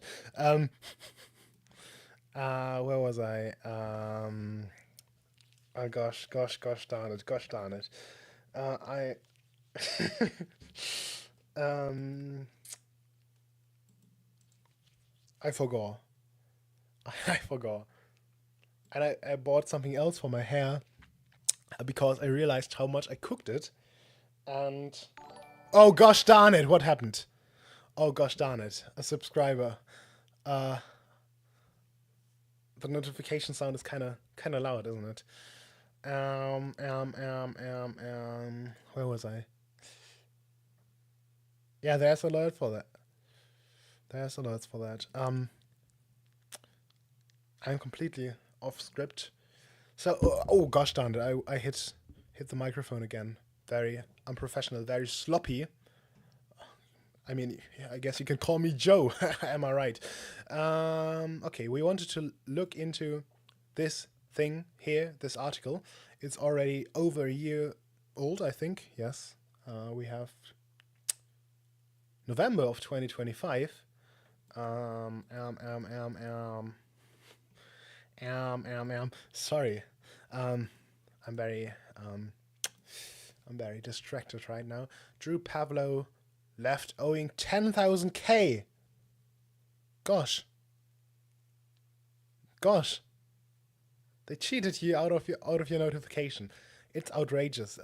It's outrageous, and so that's a bit over a year ago, and there he only owed less than half the money he owes now, doesn't he? After second failed appeal over Brisbane City Council fines. Actually, it wasn't plural. Multiple fines. So in short, Drew Pavlou now owes $10,000 Australian in court costs after two failed attempts to challenge $1,000 dollars in fines, multiple fines. The Brisbane law student. Oh my gosh. No, not a law student. We hate law students. We hate law students, don't we? He's bringing down. No. He's bringing down the good name of all good, God-fearing, law-abiding, patriotic law students, isn't he? He was fined by Brisbane City Council for holding up a sign mocking the Chinese Communist Party outside the Chinese consulate.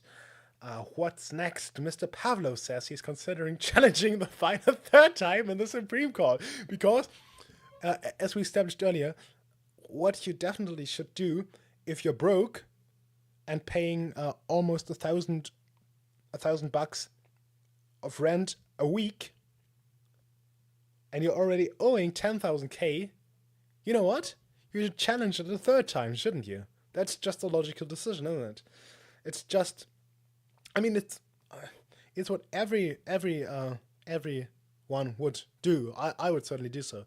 A Brisbane law student was fined $1,000 over Chinese anti-Chinese government sign. And I was okay. We have to get into, like, I'm not going to read this out. And by the way, he complained about there someone being allowed to have like an Islamist protest, and he and he implied like there was like a two-tier system. But clearly, Australia is not as insane on speech as certain other jurisdictions. Not to name any country in Central Europe that starts with J and maybe owes some money. I'm so funny. I know I'm not. So they also allow like neo-Nazi rallies, which obviously it's called free speech. And obviously Drew Pavlov would probably consider them to be the same side of the coin. But it just shows that there is not like I would assume that those people are probably that an Australian neo-Nazi is probably a a native white Australian, and not some foreign Islamist. So to that extent, there is probably no two-tier system here. So he held a handwritten sign in 2022 outside the Chinese consulate. Nothing happened on June 4th, 1989. Changed my mind in reference to the Tian. I cannot pronounce it Chinesely. Tiananmen Square massacre. Nothing ever happened. So true spelled with a V, obviously because we're just based like that. We're just based like that. We spell true with a V because that's just the Europa way to do it, and Europa also spelled with a V because it's very based and Latin and Roman coded, and we was Romans and shit. We was Romans. Where was I? Okay. Okay. He tried to overturn the fines, but we will have to look into the reason for the fine, whether there was like a serious infringement of free speech, which I do kind of doubt. I do doubt it. Doubt it. You know the meme, the GIF. I doubt it. You probably don't.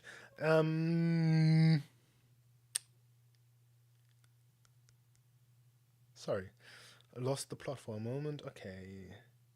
The first fine was for the sign. Very nice rhyme. The second fine was for refusing to move after being given the order by a council staff member. Not to be that guy, but if there's one thing I have learned from history, is that we should always be following orders. So, like, it's some kind of defense that was coined somewhere, like in Franconia. I think, was it Nuremberg? Nuremberg? It's named after some city in Bavaria, I think, particularly in Franconia, and it's called like that city name's defense, which essentially says that you have to follow orders. Sorry, that was a hacking jokerino. So he unsuccessfully appealed the decision in a district court. By the way, I'm not gonna go onto my spurgy tangent on how I would like to reform the German judicial system. But it seems like they don't have these annoying different courts, especially not at the lower level, which are very much a pain in my pain in the backside, if you will. So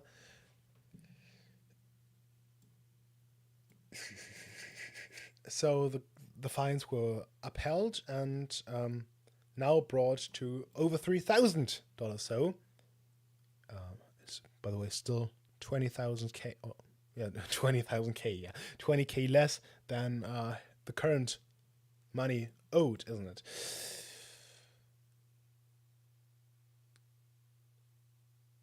So he went then from district court to what court of appeals, where it went to 10,000. So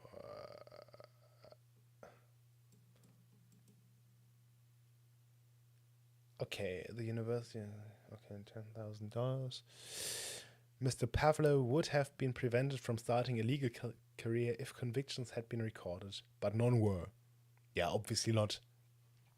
It seems like an administrative infraction and not a criminal offense, right? Not even a misdemeanor or a criminal infraction, if they still exist. I don't think they were ever a thing at common law. And I'm not even sure whether they have always been a thing in German law, but they were, at the very least, they were a part of the current German penal code from the late 1800s. And if I would have to take a guess, I would, if memory serves me right, they also were a feature of the first Prussian penal code from was it from 1860, uh, where there were criminal infractions. And by the way, I'm not going to go onto my tangent that I think that the current Administrative Infractions Act in Germany is unconstitutional. The Federal Constitutional Court once ruled on it, since the federal government is given the authority to legislate criminal law, which I would take away because I'm states' rights pilled. That also meant that they had the right to create a law on administrative infractions. Obviously, they all, even if they didn't have the explicit authority to impose, to make like administrative infraction laws or criminal laws, they still would be able to make laws with criminal provisions or with provisions for administrative infractions in the same way as it works in the United States. Because obviously, if you give, for example, the federal government, which I also would take away, which is since 2000 something only in the exclusive jurisdiction of the federal government, and since the 70s it has been in the concurrent area of authority between the states and the federal government, like gun laws. If you give the federal government the authority to enact gun laws, you also, at least implicitly, give them the authority to write criminal provisions into the gun law, for example, about illegal gun possession or the illegal carrying of firearms. But that's not what I mean. The federal constitutional, they made just as they have a penal code, they also made a law about like a couple of more generalized administrative infractions that don't really touch any specific area, like traffic law, where there are obviously also administrative infractions, or I don't know, weapons law, where there's also a couple of administrative infractions, but just a law where like just as theft and murder and whatnot are like without any context with any other area of law, are just criminalized. They did the same for civil, not civil. That's one translation. That's one translation that I don't like, because it's not a civil infraction. It is an infraction of public law, because it's between the state and the citizen, or the non-citizen, between the state and the people.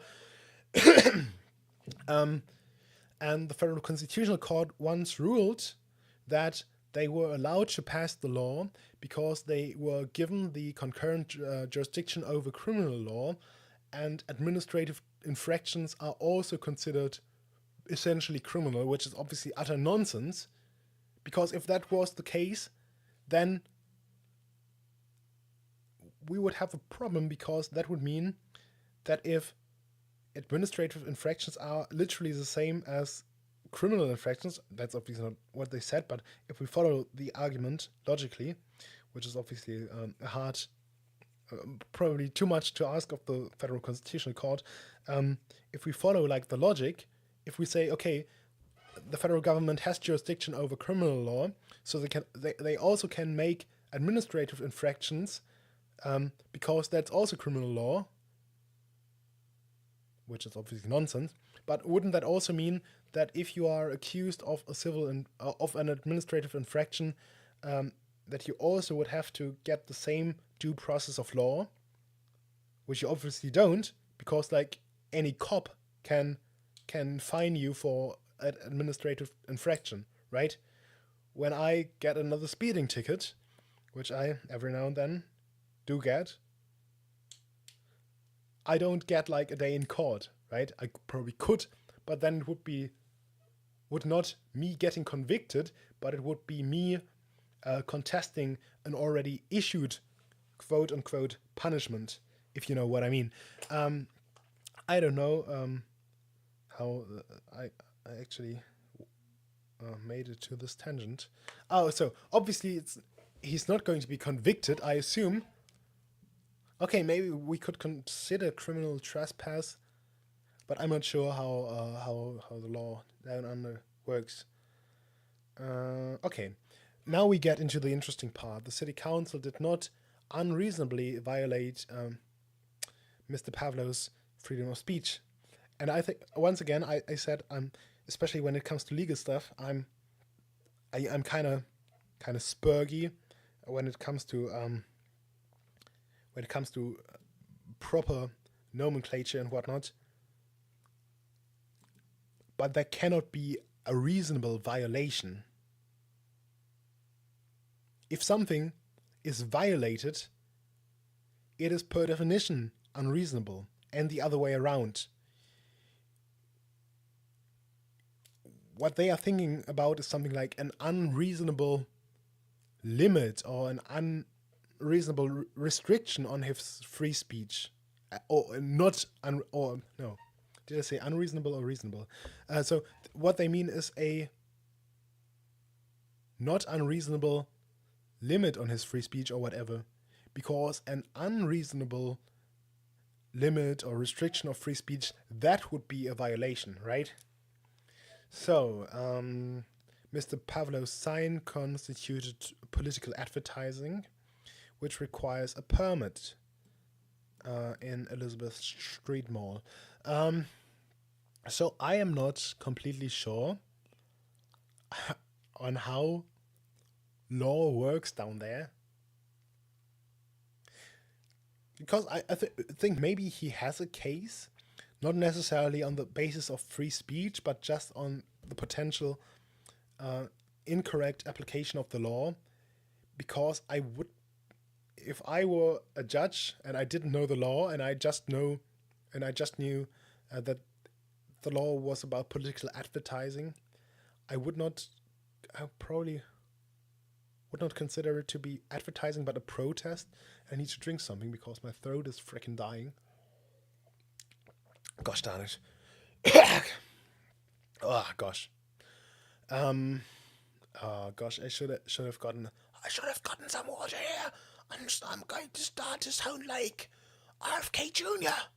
You know, the Tylenol is like the vaccines that makes other kids autistic, and then they start speaking about law on a sparsely watched YouTube live stream. I cannot imitate people. No, that's a shame, and now my voice hurts even more. Oh, gosh darn it! I'm gonna I'm gonna need a quick freaking break. I'll be right back.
And yes, I'm.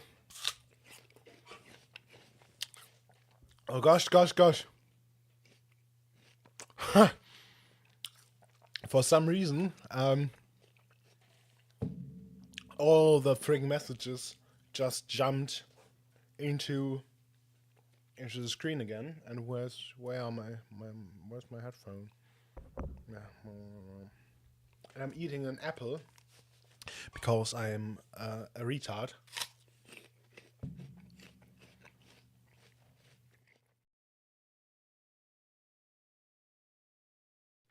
Sound like a horse eating.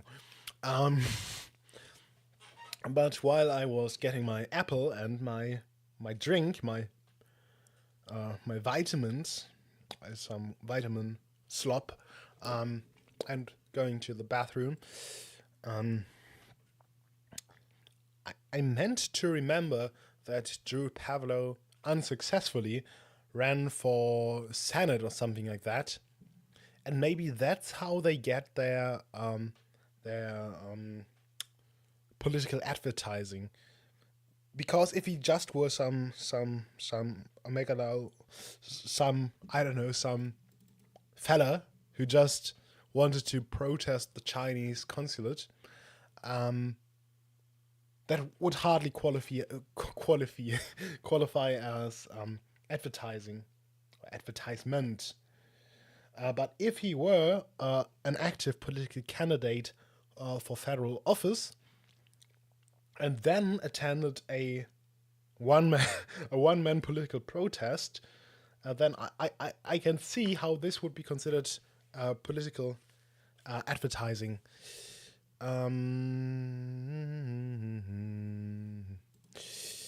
So yeah, oh gosh, it wasn't it was on the screen the whole time. He had been running for as a senator for Queensland. I'm the Drew Pavlou Democratic Alliance. You know, that's what I mean. He's kind of self-important. Like, okay, look at like Germany, Sarah Wagenknecht. Like, okay, she's a household name in German politics, isn't she? And she's even changing the name of her party, the Sarah Wagenknecht Alliance or whatever it's called. By the way, I once made I got to pull up my own memes because I'm also a horrible self-important person. But where's my wiki box that I made once? This is also something I made. It's like the Günther Fehlinger Alliance, Freedom and Security, the Bündnis Günther Fehlinger, Freiheit und Sicherheit. Und it's like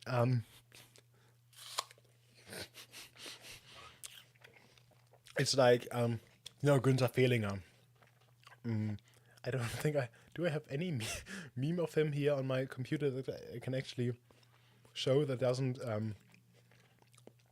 get taken down because it's showing some questionable symbol.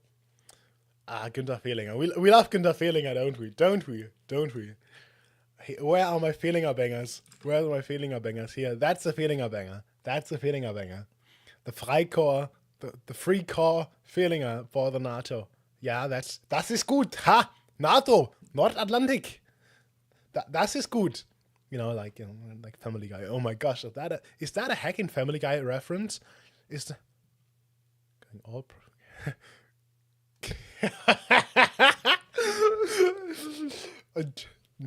the news are just in. Tucker Carlson has gone woke. This has been confirmed by real Drew Pavlou patriots. Where was it? What I wanted to say, like that's obviously a sign of self-importance. Like you are a no-name and you're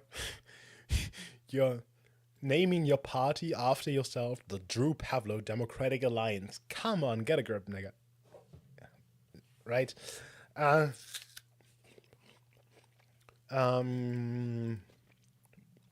Judge Smith said Pavlou had violated the local government in brackets Queen Street Mall Act from 1981, which gave the council the power to manage the mall. Okay, the Chinese consulate is consulated in.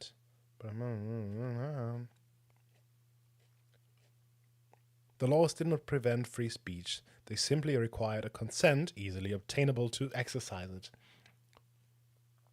The limitation, that is, the requirement of consent, does not impermissibly infringe any human right or any right of political speech. It's important that council regulates activities in the mall for the amenity and safety of the public. I mean, there's certainly a case to be made.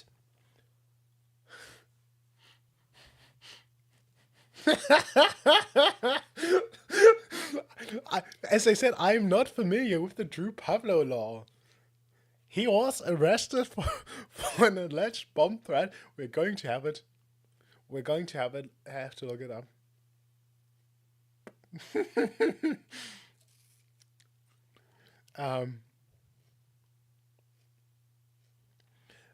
What did I want to say? I mean, that's kind of the art of law, especially of legal science, if you will. Of legal science, as I like to call it. It's not comparable to like Anglo law is like very like it's probably appropriate to like the Anglo merchant soul, but not like for proper for German law. But German law is obviously a science, and it's based and academic and whatnot, unlike certain other jurisdictions. But the bread and butter business of law is obviously to argue, right? How is the law to be applied, to be interpreted? How are certain words to be interpreted? How are certain actions to be subsumed under the law? Certain facts or actions are obviously factual in nature.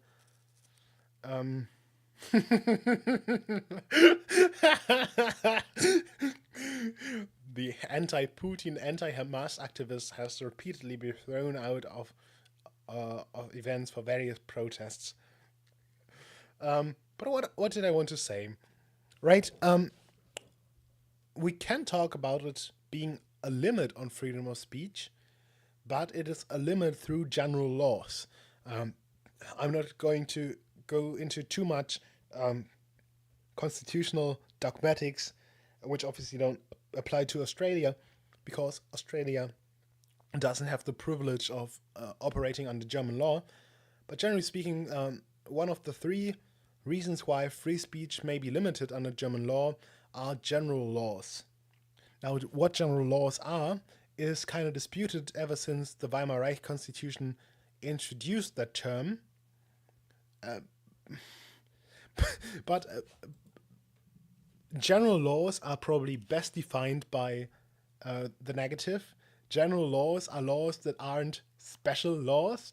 At least that's one theory. Another theory defines them differently, and the prevailing theory that is probably still held in case law combines them to the combination theory. But that's not the point of this video, where essentially the special law theories or the special law doctrine says a law is general if it does not target speech for its own sake or for its content or free speech in general. That would be given here. And the other theory says it is when speech is limited for the protection of a clearly clearly outweighing interest on the other side, if you will. And obviously the combination doctrine combines them and says a law is general if it's not targeting speech due to its content or free speech as such, and does so for the protection of like an overarching or like an outweighing legal interest. And I think especially under the special law doctrine, this is clearly a special law. This is clearly a general law because it is not it kind of depends again. It kind of depends on whether you consider it to be a special law if it targets speech due to its content, or if you let it suffice if a law targets free speech as such. we obviously would have to look into the statute.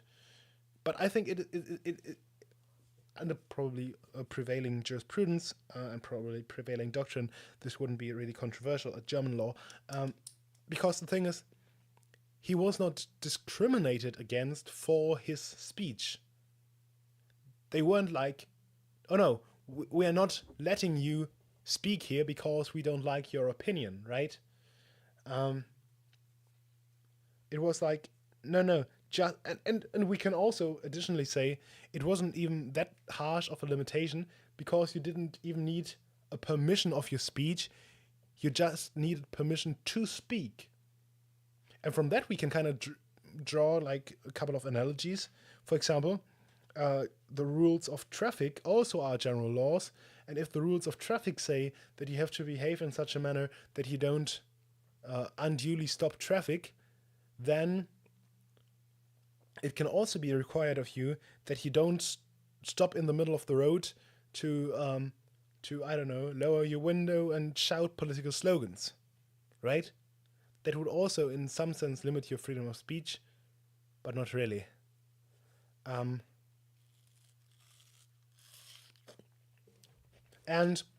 that being said, so I'm not even opposed to the idea of that being unconstitutional, at least under German law, particularly because it is targeting political speech. It is probably constitutional, though, and it would be deemed constitutional under German jurisprudence, in German courts, probably, because I must admit, say what you want about me, not probably not being truly liberal, and also not being as liberal on speech as for example the US. But I'm still more liberal on speech than the status quo in German, both in German jurisprudence, German doctrine, as well as parts of German lex lata. I like Latin. Where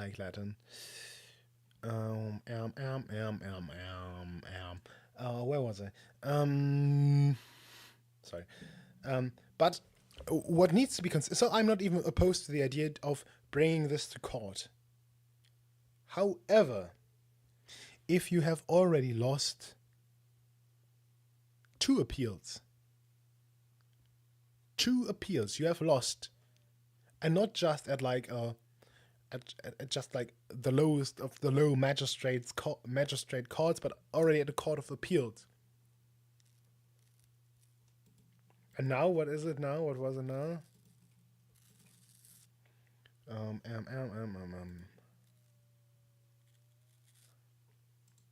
I don't know whether he made it to the Supreme Court. He doesn't even say what court he went to. But at some point, and I know this is harsh, but at some point you need to admit that you're not going to win your case. And I know it's very hard. It's very hard for me too. I like justice. I want justice to prevail. I like liberty. I want you to have your free speech or whatnot. But at some point, if you have lost your second appeal and already get a cost of like 10,000, then maybe it's the time to just take the L, to just lay down and roll over instead of being raped. I'm just saying. Maybe should we look a bit more into Drew Pavlou?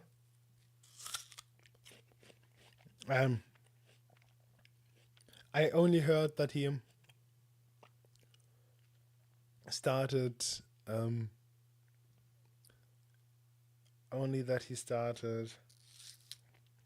supporting reform in the UK.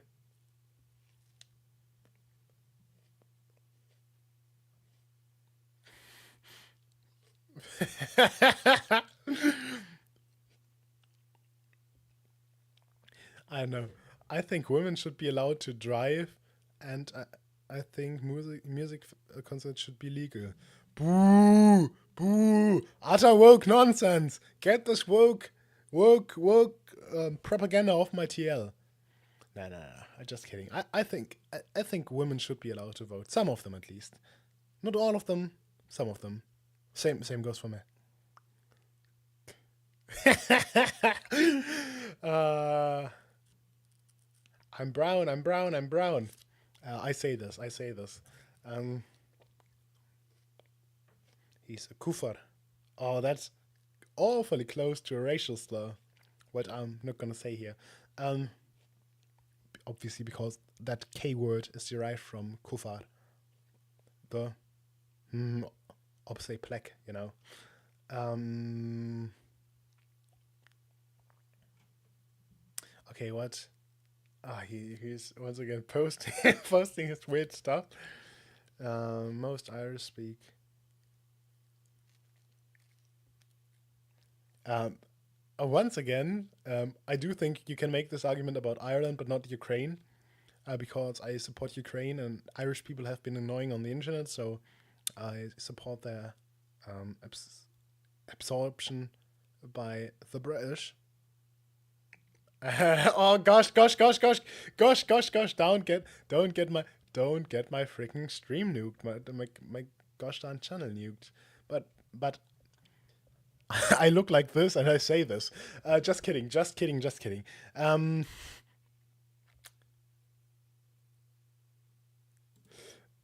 Is there anything more to say? I kind of, I kind of,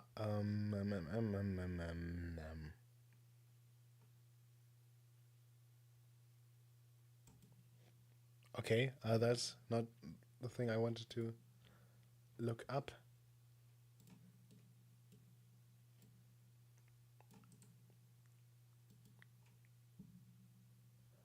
He has a Wikipedia page. I didn't know that.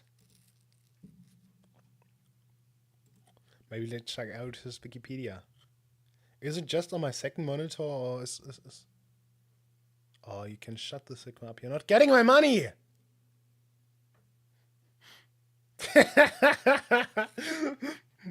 This is so... Oh my gosh, he's older than me. Oh, I feel young. If Drew Pavlou is a sensitive young man, then I'm also still a sensitive young man. He's 26, he's older than me. I'm still young. If Drew Pavlou is young, then I'm young. If he hasn't I don't know, figured it out, then I haven't. And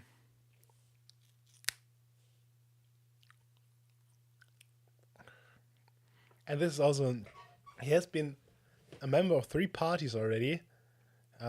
Catches Australian Party, the Australian Greens, the Australian Labour Party, spelled Americanly for whatever reason. That kind of makes me wonder. Name and spelling, that's what I want to say. It's just the reason they didn't have standardized spelling by then.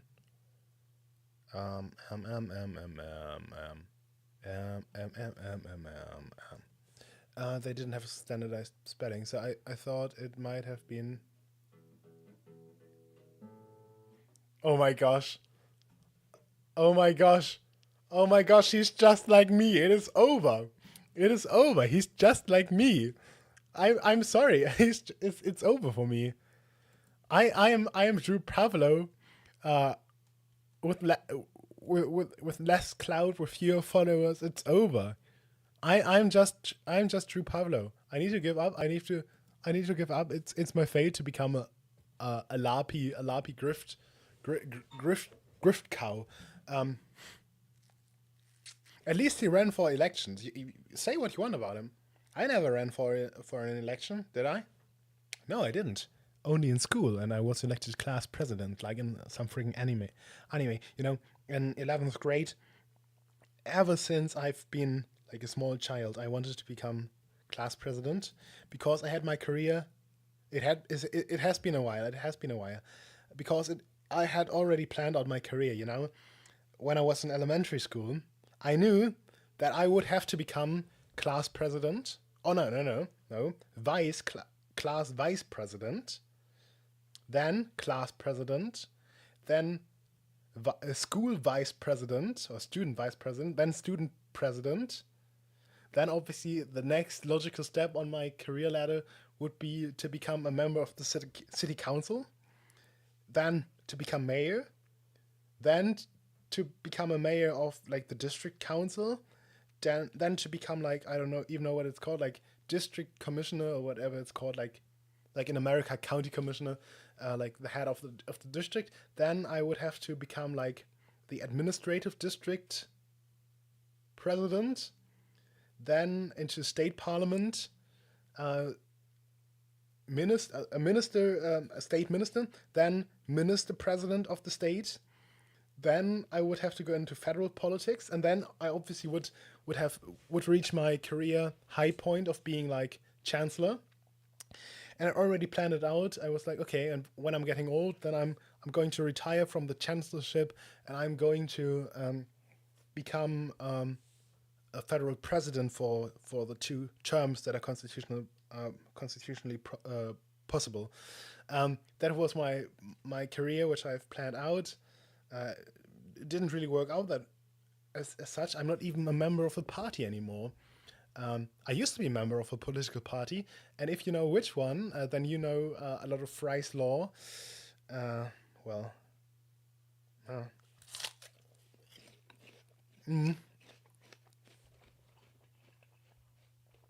gosh darn it. I shouldn't be eating while streaming. It's disgusting. I'm a disgusting pig. Um, so maybe we can find out more on his Wikipedia page, or maybe we can't, but we'll see. So as we as we saw here, yeah, but I mean it sounds like a nice career, but then when you grow up, you figure out that's not how things work. Obviously, that's also not how things work on paper, but even on paper, things are kind of easier than they are in actuality. In real life, you just need connections. Probably, you need to, uh, I don't know, you need to be popular, like in your local party, and then they, oh, don't you maybe want to run for city council? Oh yeah, maybe. And then they maybe say, oh, you're a great guy. Don't you want to try to run for like, I don't know, a higher office, and so something like this. Obviously, it's not up to competence, and whatnot. Such is life. Such is life. True, true, true, truth nuke. So he has been a member of 3 proper parties. Then he has founded his Drew Pavlou Democratic Alliance, um, which he ended for some reason. Speaking of ending it, just kidding. Okay, he protested in favor of Hong Kong. Um, um, um, okay, and he ran for Senate. That's already what we knew. But where is like the protest where he held up a sign? Protest in London? Right, right. Wasn't there a bomb threat? Um, oh, I didn't know that. Um, and and are you planning your political career, or are you just joining for the love of the game? Um, I think it's such a boomer thing to say to. Oh, it's always nice to see young people get involved in politics. It's always such a joy. It brings joy to my heart. But I mean, it kind of is true. Like I have gone on and complained about like the political cinematic universe, how it's just a bit of a play, and obviously it is to a certain extent, um, but just because in actuality, a lot of people, or the people don't really tend to exercise the power they have on paper, doesn't mean that you can't change anything. There's still the opportunity to change stuff, and if you don't do anything, then nothing is going to get done, or even worse, something is going to be done by people uh, who you don't like, I guess. Um, the Drew Pavlou Democratic Alliance. Yeah, I remember when I was young. I'm once again, I'm sounding like a boomer, but Drew Pavlou is older than me, so I'm not the right person to say this. But when I was young, I also always wanted to found a party, but I mean, it's just realistically speaking, um, it's it's just a waste of like of your time and money and whatnot. Because let's be real, unless you live like in a country like the Netherlands, where there's no proper constitutional, no proper parliamentary or electoral threshold for parliament, there's essentially no chance of your party making it if you found your own party. I know the idea sounds like it's kind of cool. Like, think about it. Um, oh, my own party. All the parties suck. But realistically speaking, if you want to make it in politics, you probably have to join a party that already exists and probably choose the lesser of the evils that are present. Okay, the parties. Okay, he wanted to fight eruption. Correct. Oh, yeah, I can understand it. Wasn't there a recent election in Czechia? Or am I mixing something up? I'm probably showing my yeah, it was Czechia. I wasn't sure, was it Czechia or Slovakia or Czechoslovakia. Um, I only knew some Slavic country in probably rather Central Europe as opposed to Eastern Europe, and I knew that it wasn't Poland, so there weren't too many choices left. Um, but yeah, I think I don't think a lot of people are. I remember. Um, I don't think there are a lot of people that are satisfied with the state of politics in their country, but especially like countries like Germany have like have like absolute political. I don't even know what to call it. Like, people talk about, oh, you see, in America they only have two parties, and in Germany there are like gorillions of parties. But in actuality, you have a bunch of people who either don't want to talk to each other or who just find some weird compromises and nothing gets done, right? Whereas, like in America and to a certain extent also in the United Kingdom, okay, you only have two larger parties, but at least there's the possibility of creating this dichotomy, this tension, or in Canada as well. I mean, in the United Kingdom, it's kind of falling apart because the Tories are collapsing and Labour isn't doing too well either. Um, and who knows, maybe there's going to be like a new two party system with Reform on the right and, I don't know, the Greens on the left. Who knows? That would certainly be something.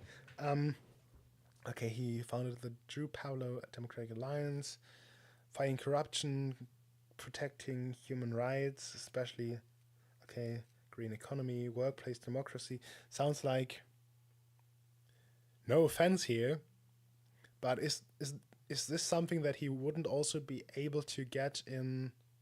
I don't know what the Greens are up to, or maybe the Greens are a bit too left wing in Australia, because that sounds like something something that you would probably also get in in a Green Party. Okay, social democratic. So I assume center left. I mean, that doesn't really sound like anything that he wouldn't have gotten in a Green Party. And even if the Green Party doesn't align on all things, it sounds like a position he also could have taken in the Green Party. Um, okay, he contested in 2023, 2022 Australian federal election. See it.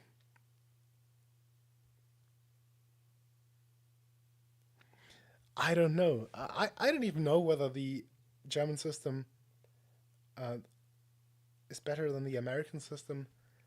Maybe when it comes to certain aspects. I don't know. In theory, I would say that having multiple parties is better than having two. But Germany wants to have its cake and eat it too. I recently started spurging out about it. Um, that, for example, the 5% electoral threshold for German parliamentary elections is, in my opinion, unconstitutional. The Federal Constitutional Court seems to disagree with me, um, at least to a certain extent. Um, and the argumentation is horrible. Uh, as usually, I could go on for hours and hours complaining about the jurisprudence of the Federal Constitutional Court. Um, but I would actually when it comes to the party system, I would probably, or the electoral system to be more precise, I would probably even take the Dutch system over the German system, because if we already say, okay, we want to have like a diverse a diverse arrangement of parties, so to speak, and we want to have proportional representation, then just go all the way and just say, okay, if like the parliament has, let's say, 100 seats, then for every percentage point, you get one seat.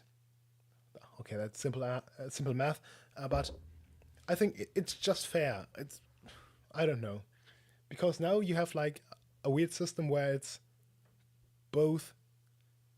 It has both the complications of like a multiple party system, that you have to find um, coalitions, and you have to find oftentimes some questionable compromises, and you have a lot of unnecessary gridlock, um, without having like the promised proportional, the very I don't know, the proportion, the representation that's actually close to the will of the people, because there's still like the threshold, which not only just which not only cancels out the votes of a whole bunch of people, because if you think about it, there are millions, probably, I haven't counted it, but I would assume there are more than a million, probably millions of votes that even on the current system are just wasted, because they go to parties under the 5% threshold. And that's already in the system where the people know that this threshold exists. I don't even want to know. Yeah, it would be unstable. I don't even want to know how many people decide against voting for a party only for the reason because they think that the party doesn't even have a chance to begin with. Yeah, I mean it is. I wouldn't say it's unstable. It's probably less stable than the status quo. But I mean, look at the Netherlands. They are not a failed state. They have their yes, they have the difficulties when forming a coalition. But I mean, that's the price of democracy, if you will. um, I mean, democracy is the rule of the people, and if it's the will of the people to have like a splintered parliament, then so be it. So what did he do here? He his oh his yeah. I mean that would be better than nothing, but I still I mean I always try to come up with a good electoral system in my head. Maybe what is it called again? Um, I forgot like the English term, or does it even have an English term? Where you don't have mixed member proportional representation, but you have like mixed member proportional representation, but without the proportionality. So where you elect like a certain amount of people as direct candidates in the constituencies, and then another amount, which is set in stone over a party list. I mean that could be kind of used uh, to to counterbalance both negative factors. Um, where was I? Okay, his party's candidates received over 2K first preference votes. Interesting. And even in the state of Queensland, almost 5K votes. That's, I mean, that's not bad for a young party. I wonder whether he's a big thing like in Australia, because I mean he has like almost 200,000 followers, doesn't he? Um, views to opposition to immigration.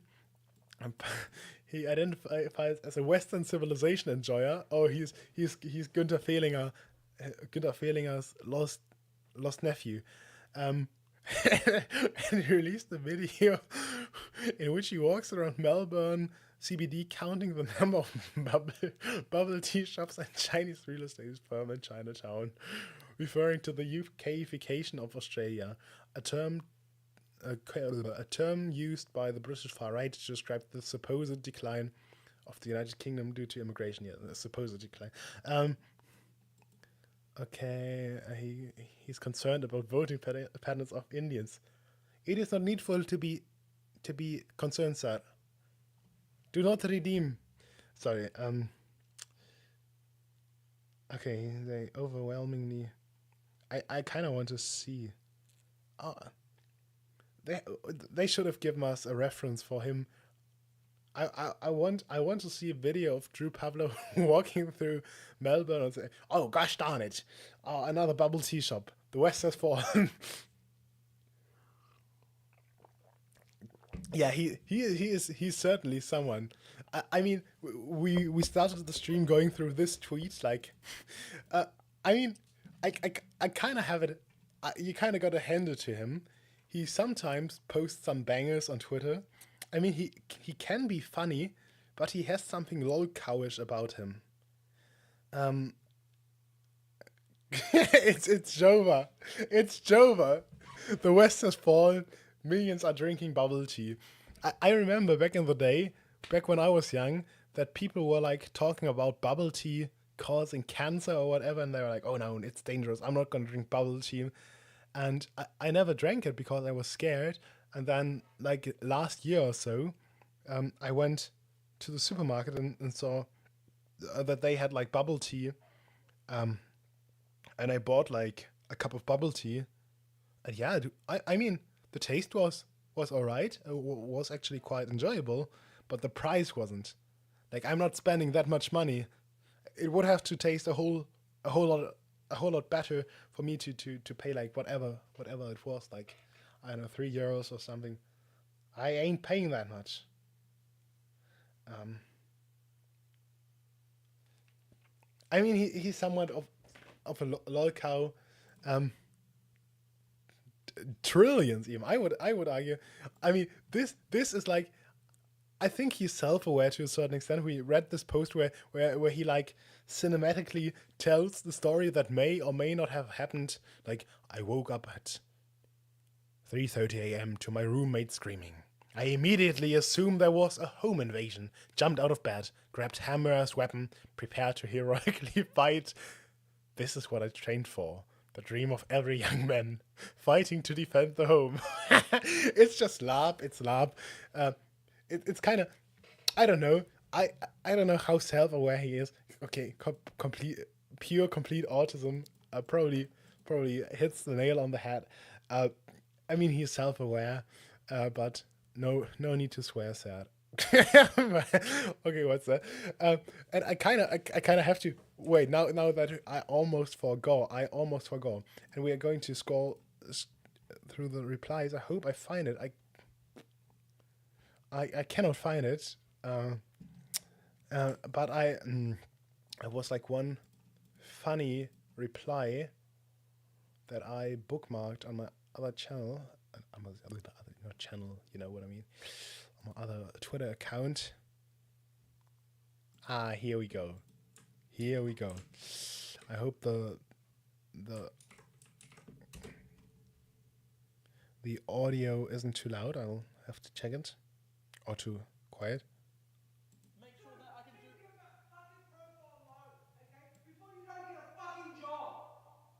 I don't care about a job. I'm just Oh, trying. fucking bullshit! I'm not fighting you, dickhead. I'm fighting for what's right. That's why.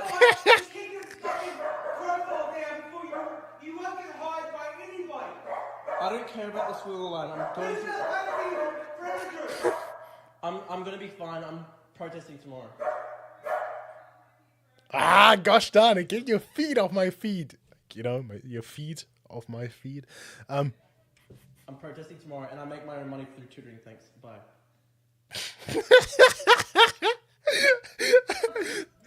I mean, this is just peak. This is peak. Like, I will never get the mindset. Recently, they call him the British Nick Fuentes, also recorded a video of him fighting with his parents. I will never get the mindset, first and foremost, of recording yourself fighting with any family member and then posting it on the internet. What is, even if we say a lot of his posting is like ironic or is like self-aware, like he has the lol cow gene to a certain extent, because what are you thinking? You're talking about your parents. I'm going to the protest. One like, one like, and I don't listen to. Ah, he's going. Oh, one like on my post, and I'm not going to listen to my dad and still organize the protest. I don't care about a job.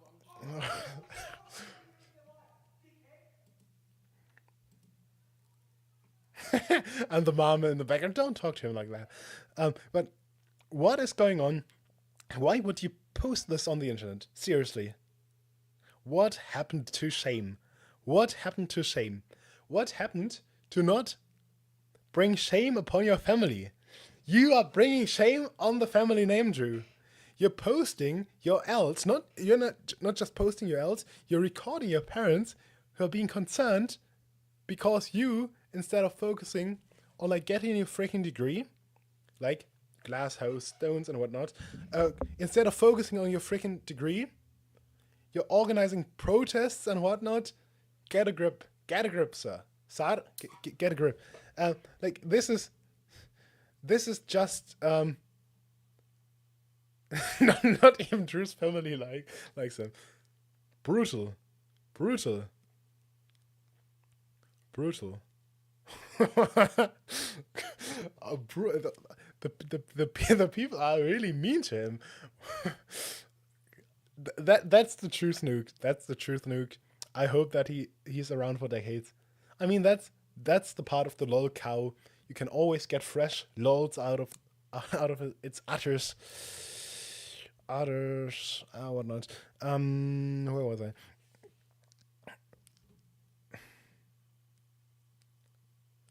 And where were we? I wanted to look at the replies because there was something about him collecting money, but I don't know whether I find it again. Put up a GoFundMe. Yes, yes. Give money to him because he's retarded. That nice ChatGPT slop, mate.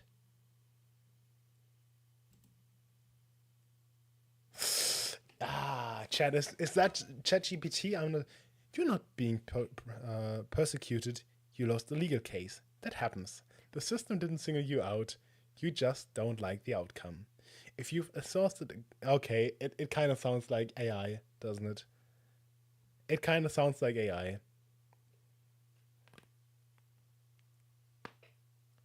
Okay. Um, you were in China when you posted this. I'm in China right now, checking out things for myself. Self-funded. Uh, oh gosh. Okay, that's also like an old person. Like this is clearly like at least Gen X. Maybe it's not AI then, because that could also be like how a person that age would post. I assume. Nice ChatGPT slop, mate. Nice slop snot, Drew. Oh my gosh, Twitter is too funny for me. The tragedy. Mm, so who's gonna put up a GoFundMe to send Drew Pavlou to China to be sent to a re-education camp? Just kidding. Okay.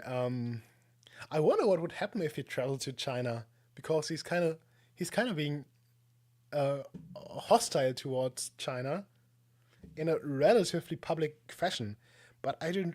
I mean, China is kind of not necessarily isolated. They're obviously a trading nation, but I mean, their internet is separate from ours. I'm not even sure whether they would care, but obviously he survived a CCP kidnapping plot, as we know, as we established earlier, which is probably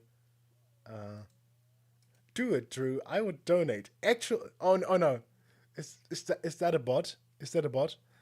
Wait a second. Probably.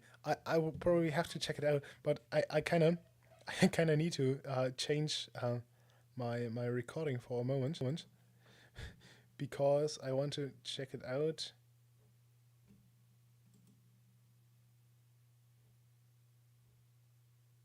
No.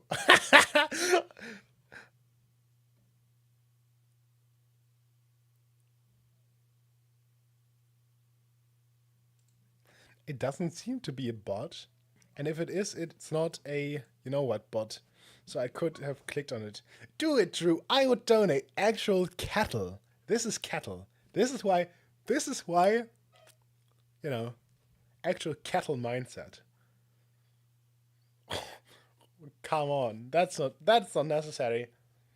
That's not necessary. That's not freaking necessary. That's not nice. Frick off, you CCP shill. Is that a shill? An American living in China. Yep, he's probably not talking negatively about the one party ruling the country where he lives. He's uh, uh, I don't know. I think I think you're not going to round up anyone. I think you're going to be round up when the red sun illuminates Australia. And this is also kind of boomer coded.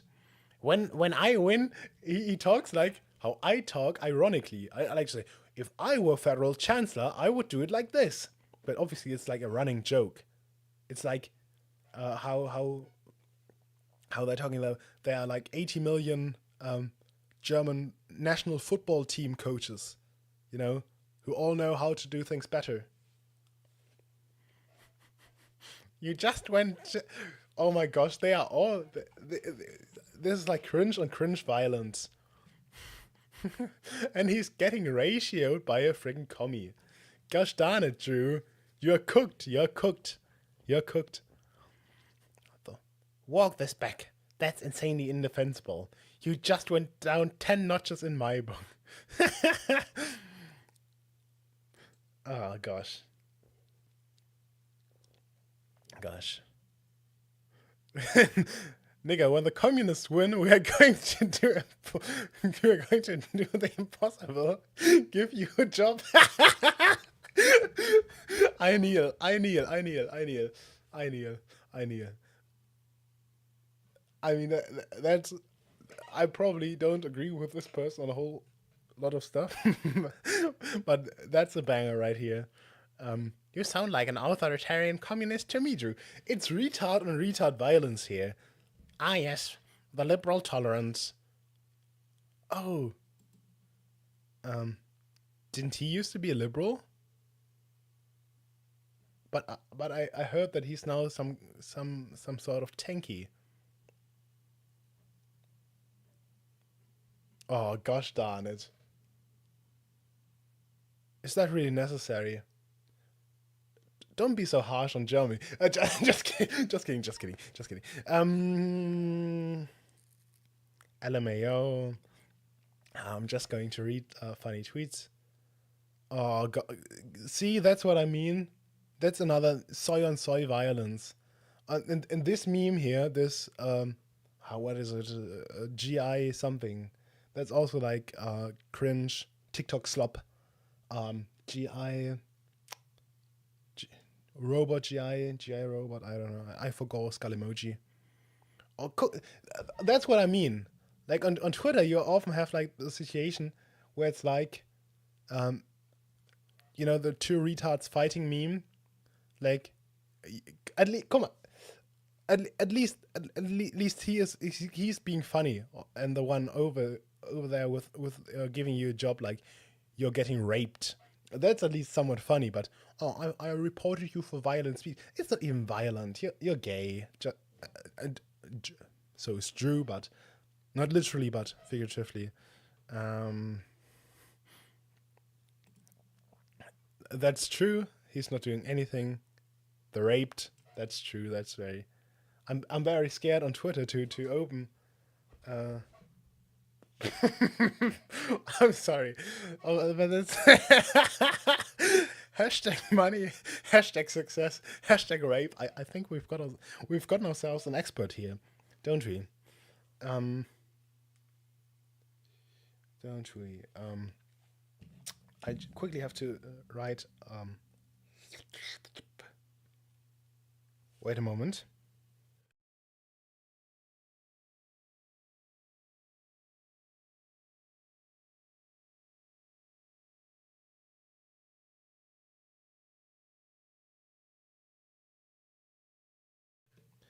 So we're back. We're back. Hashtag money, hashtag success, hashtag rape.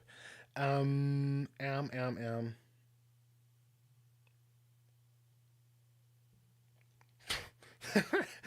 This is retarded. The only appropriate use of the word. No, I don't know.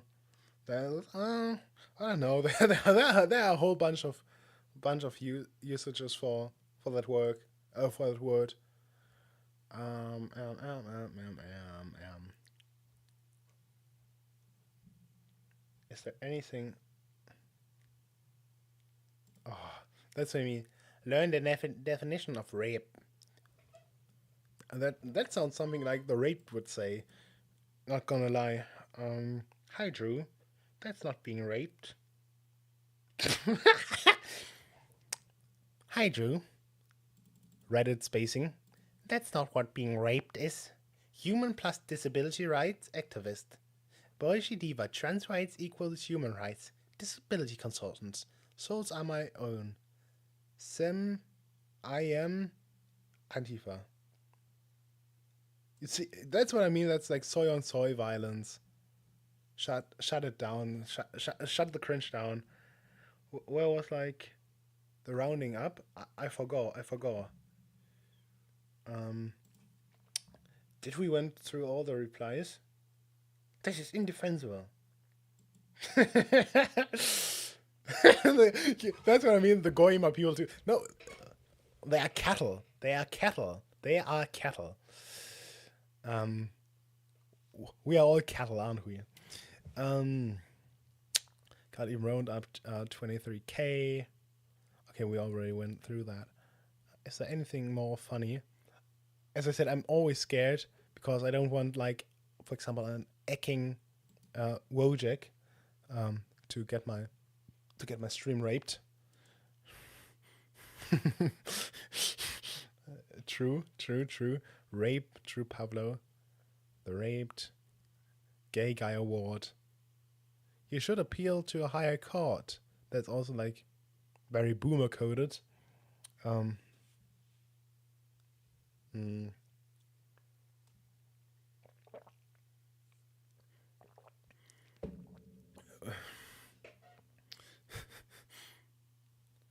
Um, oh no. Oh no, he argued that it wasn't political advertising because his protest sign faced the ground. That's probably kind of weak. Yeah, he is too funny. Do nothing, win. Um, uh,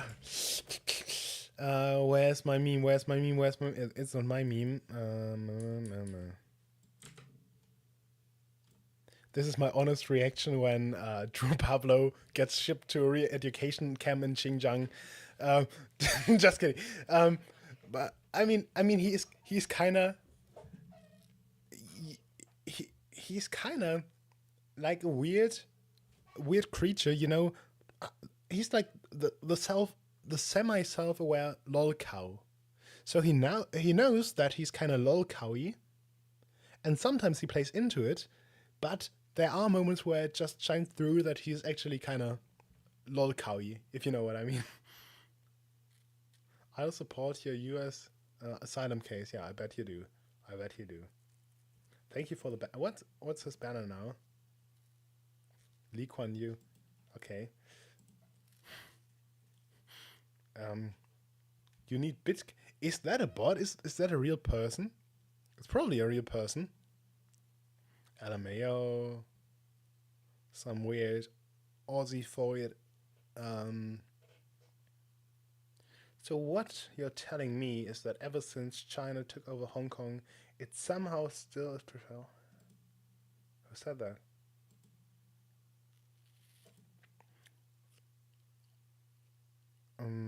Okay.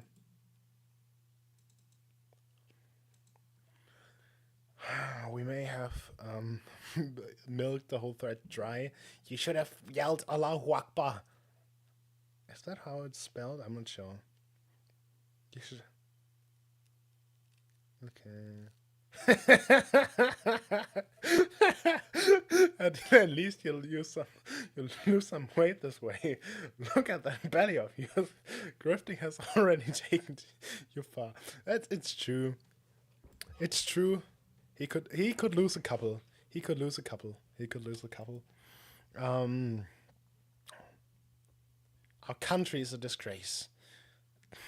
There's a war on men taking place, part waged by furious feminists over gender, part waged by the government to destroy challenges and install matriarchy. And what? What is bro talking about? Like you just know that he's like that. This is like a very niche interest. He's probably only posting about like men's rights issue. Yeah, warrior for men's rights, and he's kind of like he's kind of like the feminists and the like himself, who try to make like just as for example feminists will try to make anything about that's sexism. He sees like discrimination of men everywhere.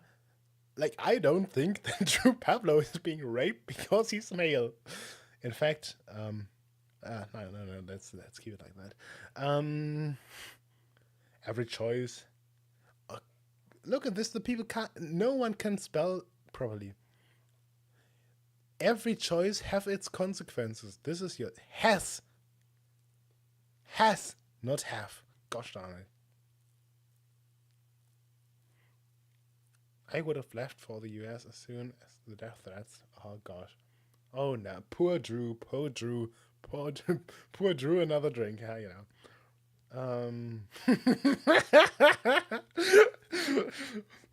The groiped. He's the groiped. He's not just raped, he's groiped too. Shouldn't have counter signaled our favorite Mexican. Shouldn't he?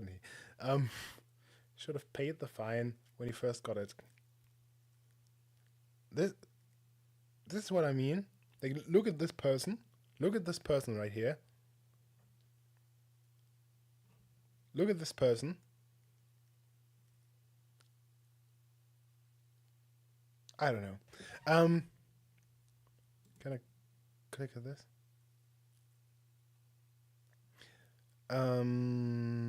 Okay, he should have paid the fine. Probably should have.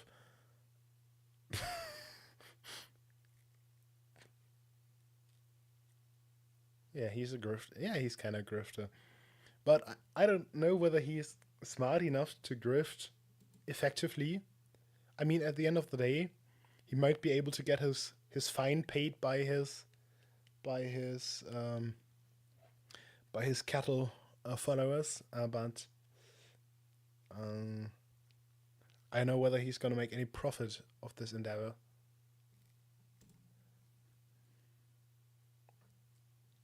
Come on, speak American. Get a job. He already has one. Couldn't be me.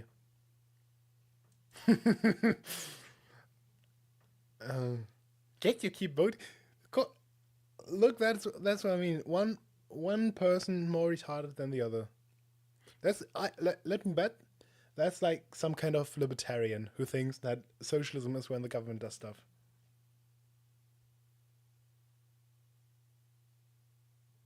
Yeah, a Bitcoin shill, probably a lolbertarian. Okay. Drew. Obviously, this is childish. Okay. I think we've milked the whole situation enough. Ah, look at this. Look at this. I'm not gonna say anything. But it is weird. It is weird. I'm not gonna say what is weird, but it's weird. Isn't it? Am I crazy? Am I crazy, or is something weird in this picture? And I mean this in no hateful way whatsoever. Actually, it's just weird.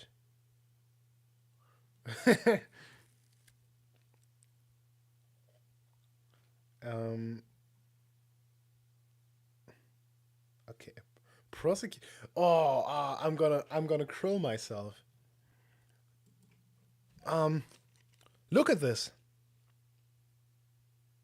Prosecute Fauci. Okay, at least living in America, right? Or what? Because okay, that's at least an excuse. So apparently, like an immigrant, I assume, to the America, because there's also like this is like some niche, like I know so much about niche church drama, which is kind of weird, about a lot of stuff in like the continuing, no, not continuing, but in the confessing and whatnot, Anglican sphere and whatnot. But for example,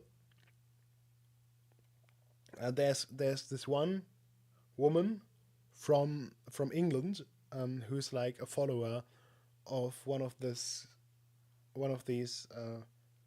clerks and holy orders. It's a presbyter or priest, if you will. By the way, I say presbyter sometimes because it sounds more trad, but not because I have a problem with the word priest. But he left like the CFE and then was kicked out of the Free Church of England, and he's like an annoyance to me.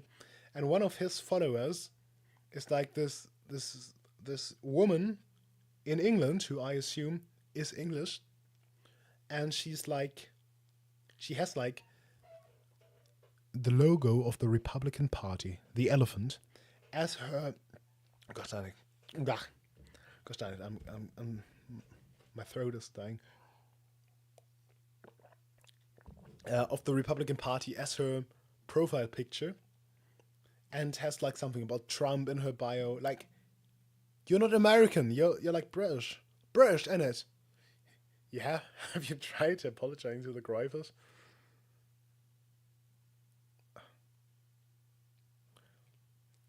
Make.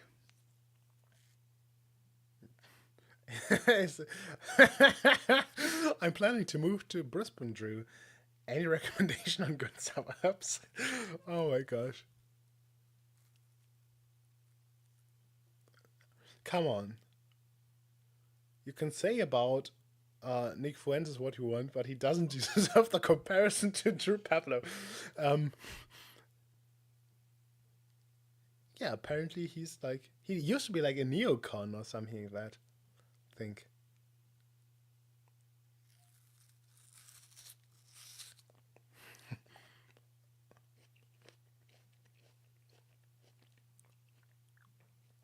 GoFundMe.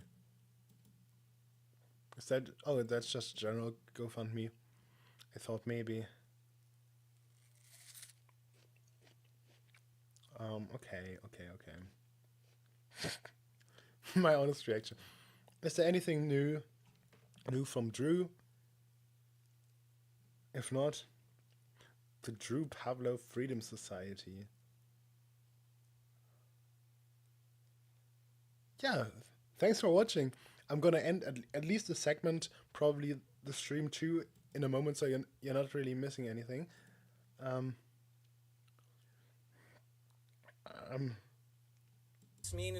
that's too loud. Gosh darn it. But have a nice evening. I'm gonna check out the Drew Pavlou Freedom Society. Australia, I need help. Fucking this beautiful man, Zoran Mandani. I'm trying to get a date with him. What?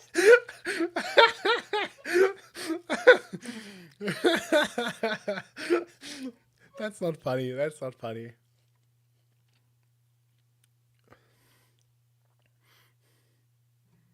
Okay, may it be that his community has been taken over by haters, the haters and troll. Gosh darn you, curse ye hör me ha, you haters and trolls. Once again, eating an apple like an absolute pig.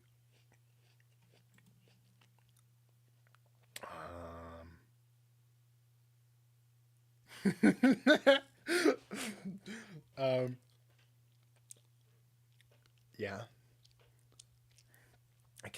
Do I have to say that I have to disavow it? I don't know. Okay.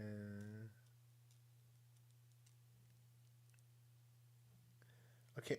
Is this just like an anti Drew Pavlou account?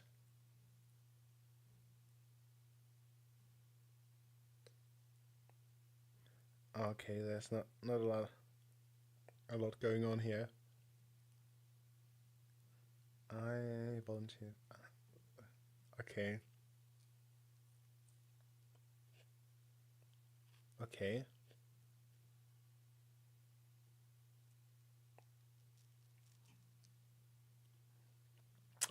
Richard, how do you do? I mean, it kind of feels weird that I sometimes have Richard Spencer on my TL and actually like his tweets because he has like based takes on Ukraine and stuff like this, and he's say what you want about him and his ideology. I don't even know what's his ideology, but he's not a stupid guy. He's not like the horrible, evil neo-Nazi as people wanted us to believe, and as he may have been. I don't know what he was and what he is, but he's funny and post bangers sometimes. I don't care.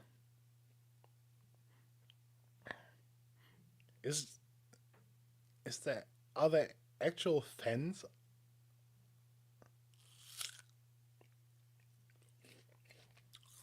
Nah, Nick Fuentes is cool.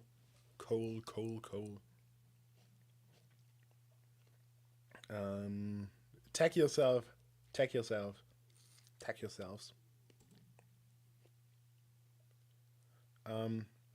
Which one are you? This is like cognitive dissonance. This is like normie slop. This is normie slop. This is the goyim are cattle and are going to believe this slop. This is potato N-word slop. This is other slop. This is Muslim slop.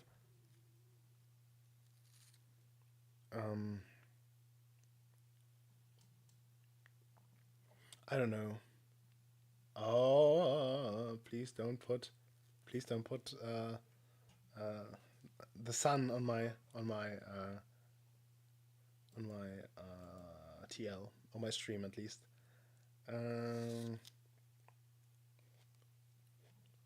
Is there anything more we can?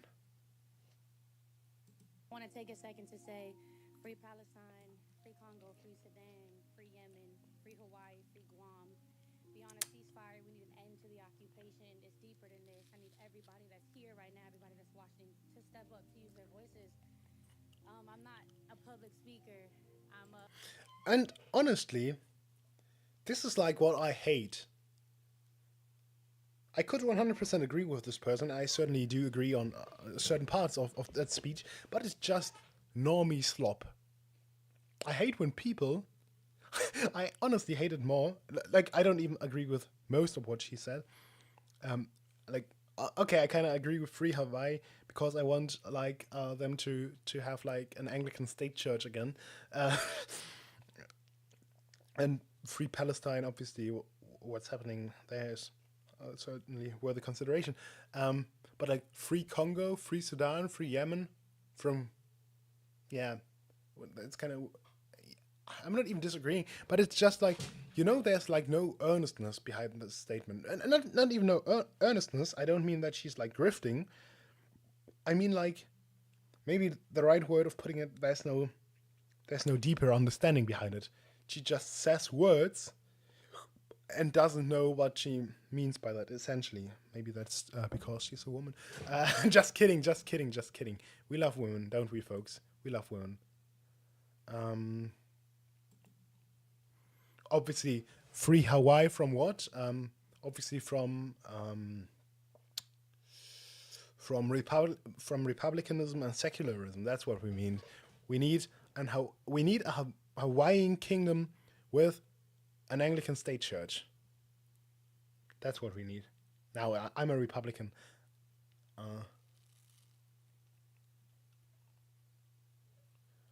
And let's.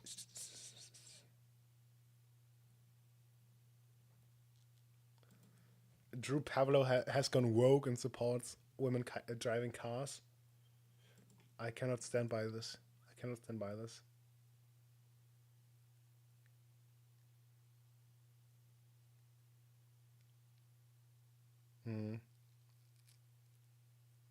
Yeah, he wastes a lot of money, doesn't he?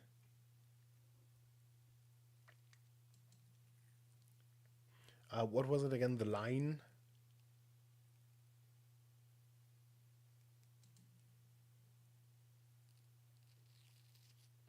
Is there anything more we can? Maybe the bomb threat one? If I find it again.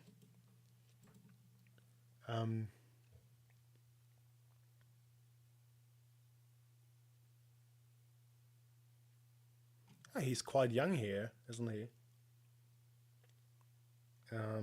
National security, heroes, freedom of all. Sounds like someone who doesn't like security. What the Sigma? What the Sigma? What the Sigma's going on there? An Australian activist has been arrested and detained in London just 20 minutes into a protest outside the Chinese embassy after authorities alleged he had emailed a bomb threat. Drew Pavlou, a 23-year-old Australian activist who has been critical of China's human rights record, held a small protest outside the embassy displaying a number of flags. They included Tibet, Taiwan, Taiwan has a flag.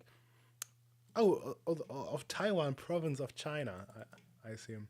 And by I don't speak your Mexican language. Ons praat Amerikaans hier. Amerikaans! Nee, Mexicaans, nee. Gosh darn it.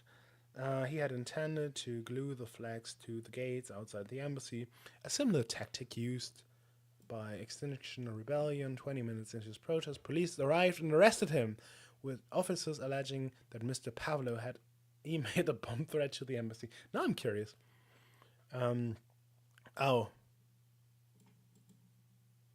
So he denied.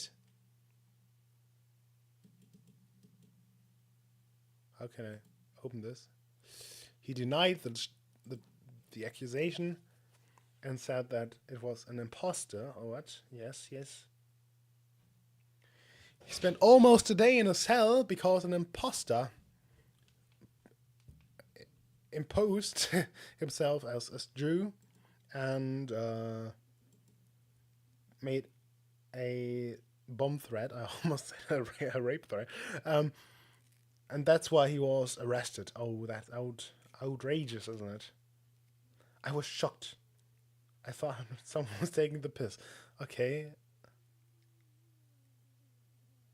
Can you hear this? My stomach is. Free Tibet, free East Turkestan, free Hong Kong. You know what? Free Hong Kong? I'll take one. I mean, it's a strategically posed city, positioned. He requested a lawyer. That said when they said.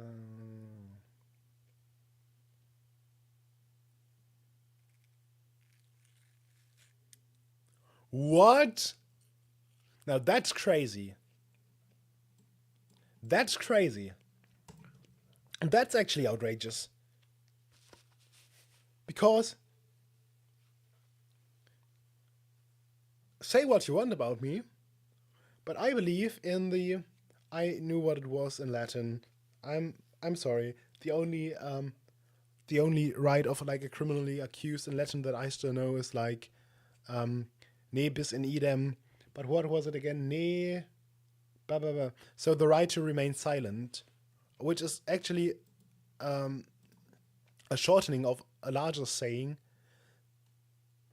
and obviously also of a larger constitutional principle also in the United States Constitution, that you do not have to participate in your own conviction. Meaning that if you are threatened with obstruction of justice by not helping the police to gather evidence against you, potential evidence against you, that's so horrible. It's actually horrible. It's outrageous. And we should start bombing England again, like, you know, back in sorry, the V3 will come, inshallah.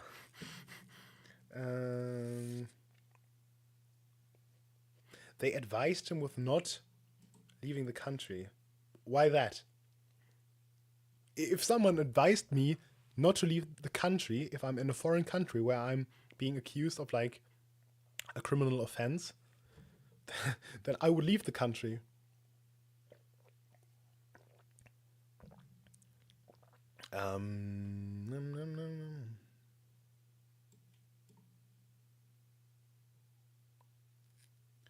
Okay. That's actually weird. That's actually bad, I think.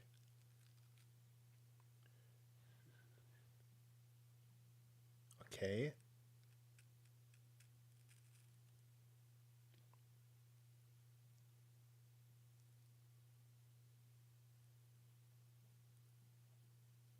That's actually outrageous.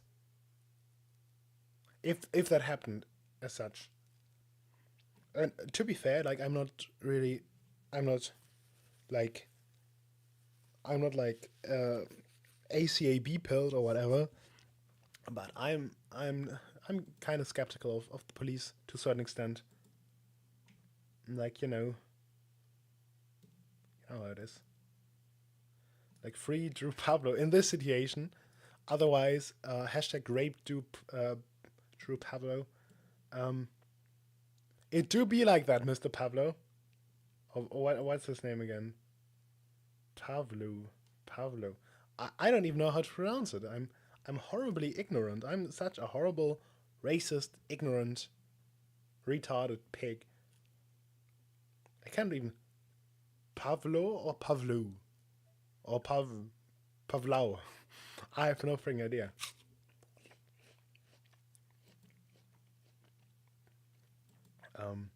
Do you think we can dare to take a look at his quote tweets, or are we going to get raped? Ah, look at this.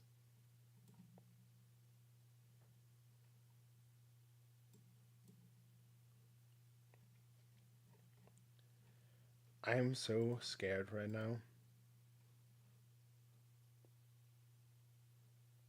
Oh! Mr. Logic! To a rate review. A man's life hangs the balance. Oh my god! Rate review time. Watch your ears.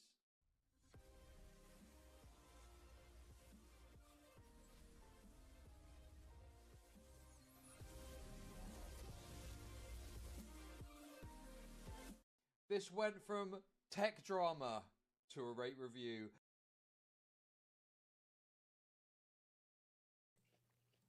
It do be like that, Mr. Logic. It do be like that. By the way, let's speaking of which, and it's going to be way too loud. Oh no. I mean, Drew Pavlou, we can all agree, for this to work, we have to agree that Drew Pavlou is spiritually female. Women are retarded. Okay, woman's perspective. I'm a retard and I'm gonna get raped. That's the woman's perspective, okay? Thanks, Mr. Logic. It do be, I disavow. I disavow. I disavow.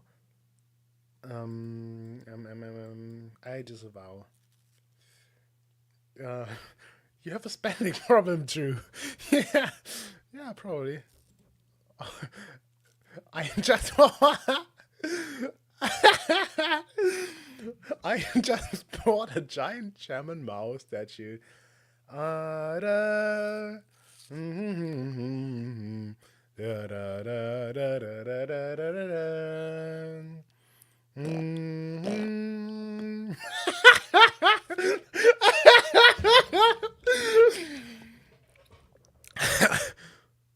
Why is he omitting articles? It's kind of triggering me. I bought giant German mouse statue from some guy on Facebook Marketplace for $1,500. I really want to blow it up and film the explosion in ultra HD slow motion. I will literally ship it to high-speed ballistics in America. Please, guys, please, SARS, please.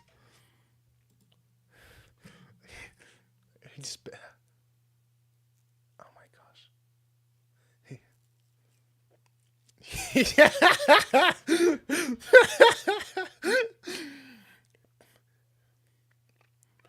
Rent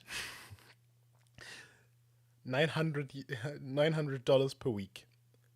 Groceries 2,000. I don't know. $300 per week. I don't know what they spend on groceries in Australia. Miscellaneous costs $500 per week. Buying a mouse statue and shipping it to the United States, $3,500. Someone who's good at the economy, please help me. My family is starving. you know. This is actually Kino. This is Kino. Sorry. Oh, I wish to, but you are in no place to talk. You're just as annoying.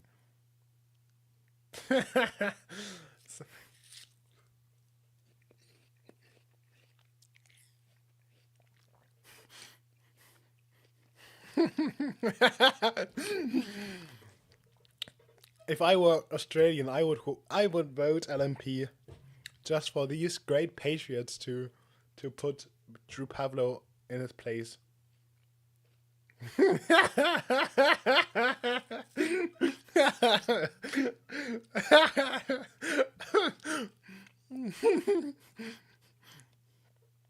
Okay. Oh my gosh! Did he actually? We'll have to figure it out. Did he actually support students being deported from America for supporting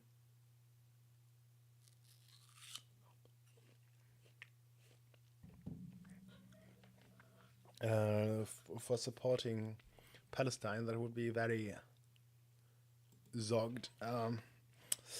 I don't know if that's true. Yeah. By the way, here.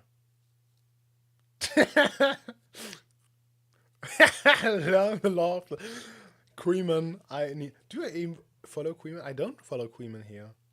That's outrageous. Learn the law of the land you occupy, Turk. Is there any banger quote to tweet?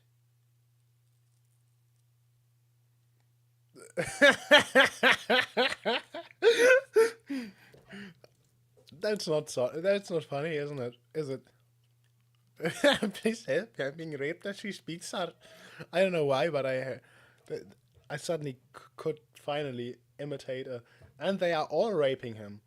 I finally could imitate an Indian accent, which I normally cannot do. So I don't know why. Maybe because Australia is close to. I cannot do it. True. Get ready to learn Chinese, buddy. So true. But I'm learning Japanese, which is close enough, I think.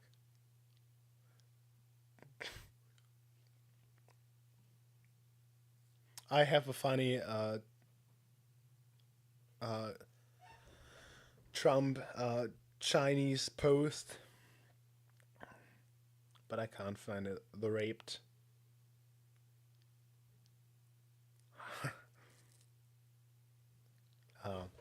I think we shouldn't be too too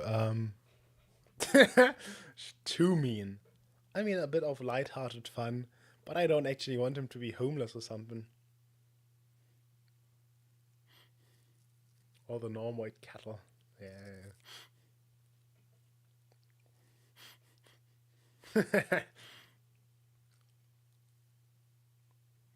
Okay. Right, it wasn't even for a blank sign. You're right. But maybe the rape has also that's going to be my new username. Drew Pavlou, raped by communist China Groiper. That's literally me. You're not being raped.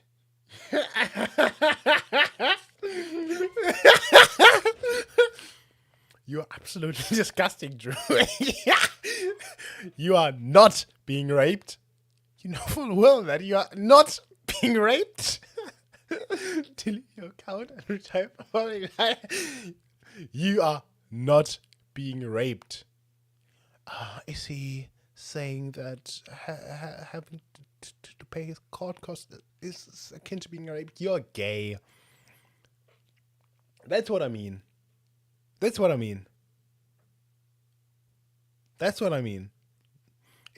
soy on soy violence here. You hate to see it. Gosh darn it. I'm dying here. Yeah, right. That's what I mean. He's like a grifter. And he's fat, and he could lose a couple. And he's Greek. Gay-reek, as they say. Based. What did you mean? What did you think? How did it go? What did y'all think the Patriots being in control means? Vibes, papers, essays? No, it means Drew Pavlou is getting raped. Is that anything else?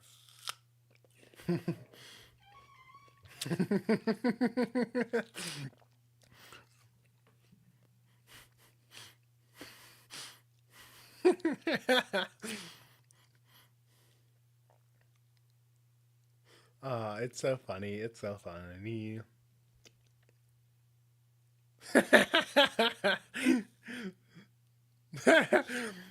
So I'm gonna end the segment, and I think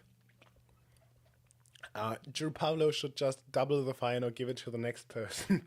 I offered to bro thinks bro has actually is so pro Israel that he's becoming like a merchant and just kidding. That he's a crafty businessman himself, and he's trying to haggle like with the government to say, okay, want me to get a fine? You want to financially rape me? How about I go to prison for 3 months so I can be physically? Nah, just kidding. We're gonna end the segment now, and it's not really a segment. It's like over 3 hours of like the stream, which is already that almost as long. So maybe I'll just keep the VOD on and maybe cut it, edit it like in a proper format. Just cut off the end and the beginning and like the middle where I went on break. But thanks a lot for watching. If this segment makes it onto YouTube, I'm going to what am I going to? Where am I going to? Good question. Good question, sir. If this, then I have to say the things like, subscribe, ring the bell, lel. Thanks for watching. I don't think anyone watched this really to this point, but if you did, thanks a lot. Follow me on Twitter, Twitch, join my Discord server, and see you next time. Oh my gosh. Now I can eat the rest of my apple in it. Do you hear this? And I'll have to do my Duolingo in it.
Now that no one is watching the stream anymore, I wanted to test something with the microphone, whether it can actually pick up the sound.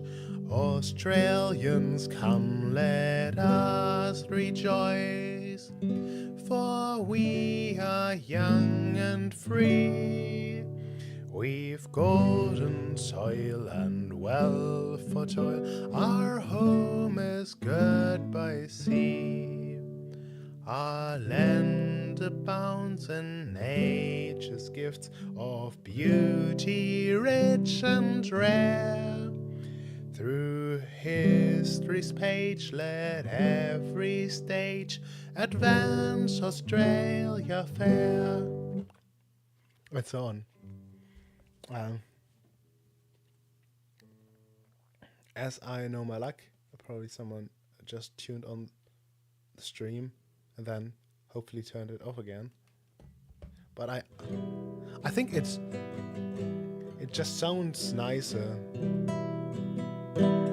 I kind of think like a guitar sounds kind of cooler over the microphone than it does in real life, if you will. But not really.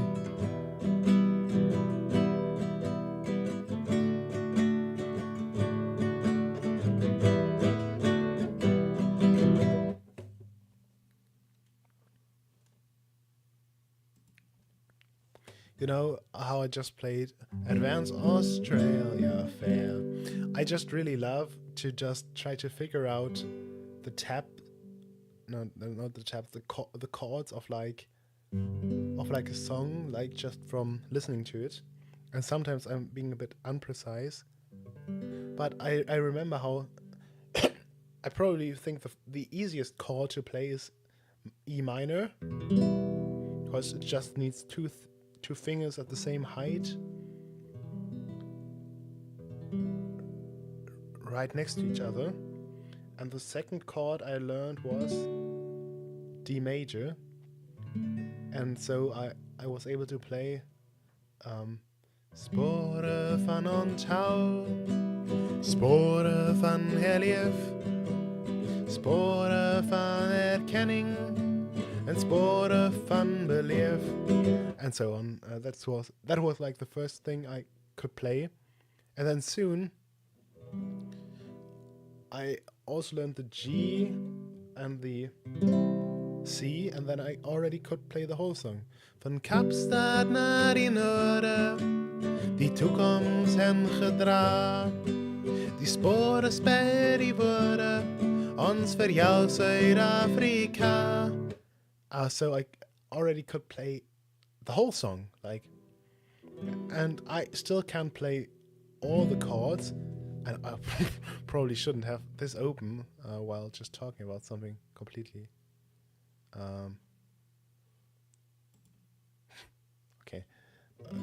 completely unrelated. I still can't play, much to my own shame, I still can't play all chords. But what chords can I play? G, E minor, E,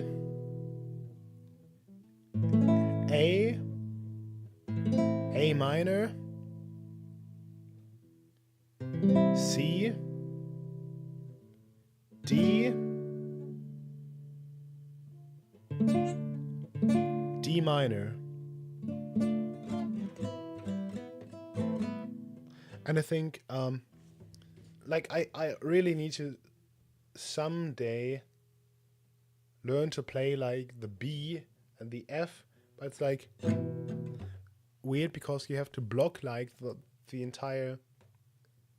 It's weird. It's not like the normal chords.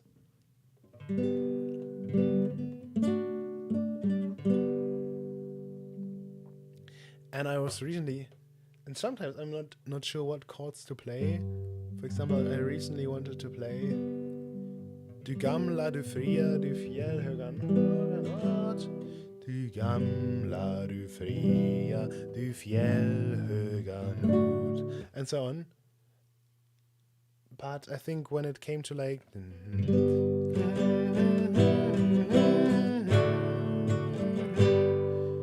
there, I wasn't sure whether din sol, din himmel, dina händer gröna, something like that. And sometimes it's kind of hard to. You kind of get into like a certain pattern from which it's kind of hard to break. For example, by the Panzergrenadier lead, also the song of the armored infantry. There's a whole bunch of G, D, but at some point there is also a C, and in the beginning I was you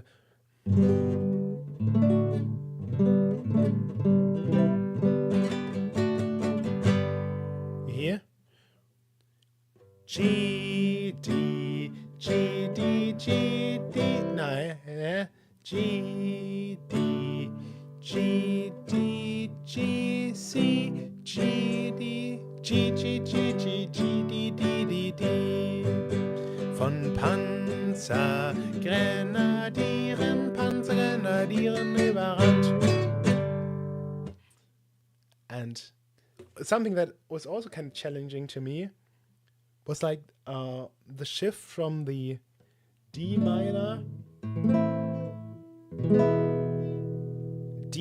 A minor, E, back to the sound of the chorus, like Tage und Nächte stand nie der Motor, wir stürmten und schlugen und kämpften uns vor, and then back. Mit den Panzerkameraden treu Feind sind wir die Ersten am Feind. That was kind of hard for me.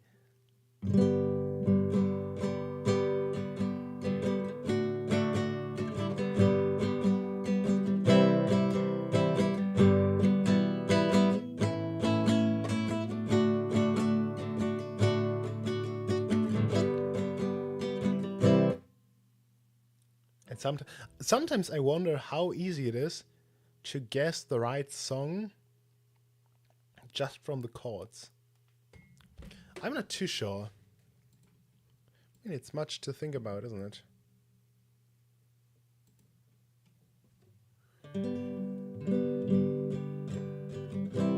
I think it also depends on how you play the chords.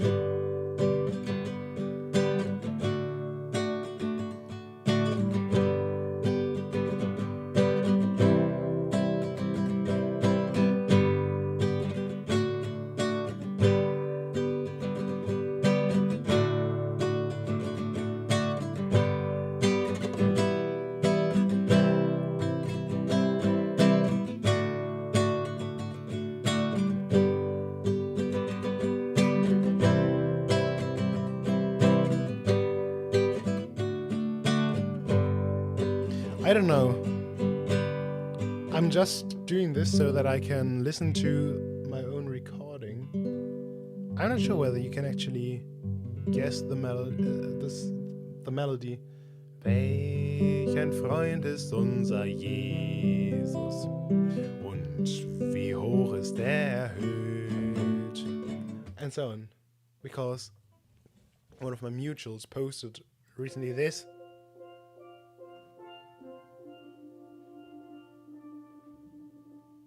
Und wie hoch ist der erhöht. And so on. I'm not gonna sing on the stream.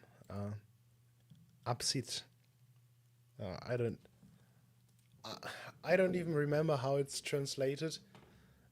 But it's absit in Latin. And in Luther, obviously that wasn't originally written in Latin, but in Greek. But Luther made in German out of this, that be far, or that be, if you will, far from it, something like that. But I forgot what they chose in English.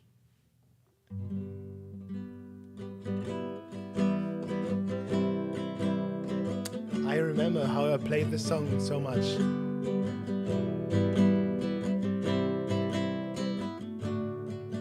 Many tales I've heard of the soapstone bird, so I went along to see the Acropolis and the passages in the temple masonry. But it all looked so familiar, like I've been there once before. I felt my mind slipping back in time, and when I saw him, then I knew. I forgot to text him.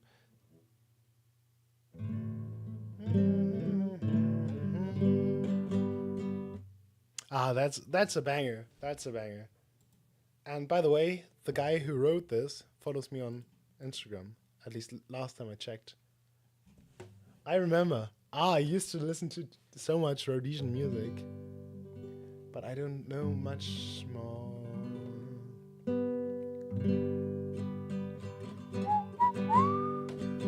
Ah, yes.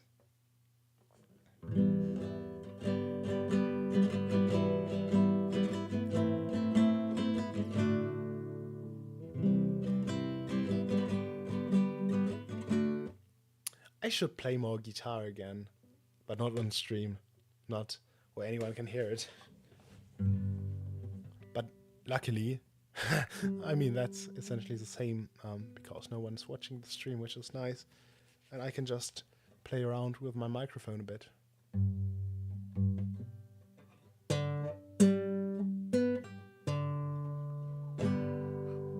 Yeah, there's so many songs that I haven't played in quite some time.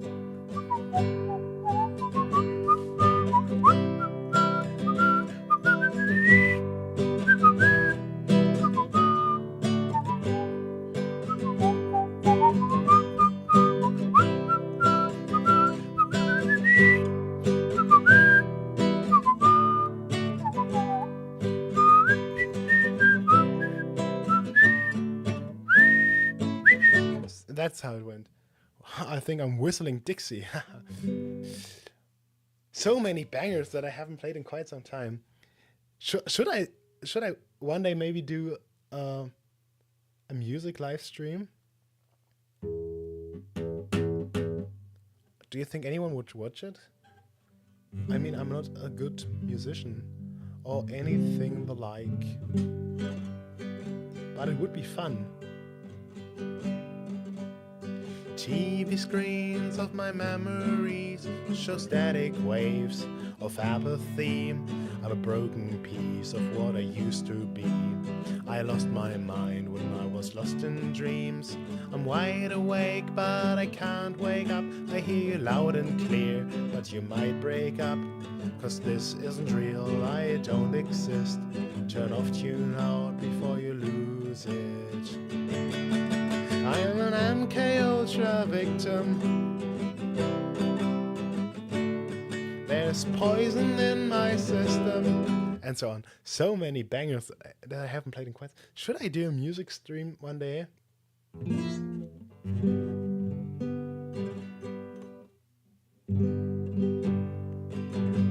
One day I'll do a music stream.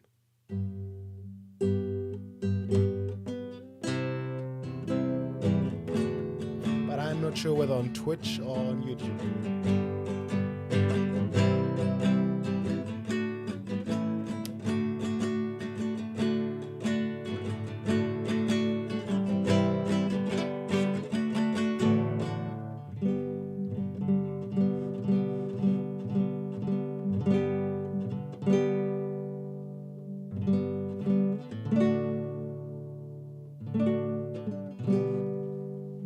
I remember how people on Discord thought that it would be illegal to sing Auf der Heide blüht ein kleines Blümelein und das heißt Erika, because they thought that it was like a Nazi song, which it isn't, by the way. Gosh, my back is... gosh darn it. Yeah, I'm gonna end the stream any moment.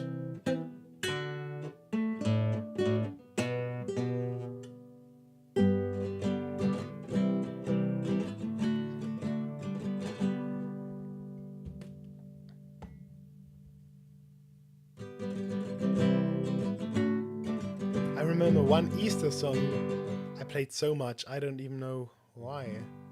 I really liked the chords, and I think it was a song that wasn't even sung by the congregation, but by the choir, and it burned itself. I obviously knew the song, but it burned itself so much into my brain that I couldn't stop singing it, and I then started to figure out the chords. Auf, auf mein Herz mit Freuden, nimm wahr, was heut geschieht. Wie kommt nach großem Leiden nun so ein großes Licht?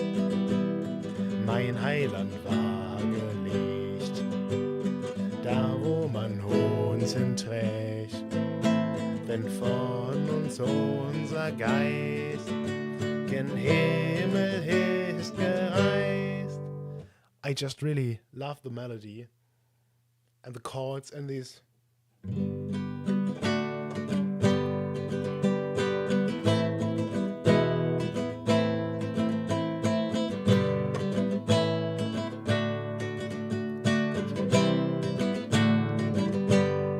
That sounds so freaking nice if you ask me. But no one is asking me.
think some songs just have like so recognizable chords that you can just not recognize them, if you know what I mean.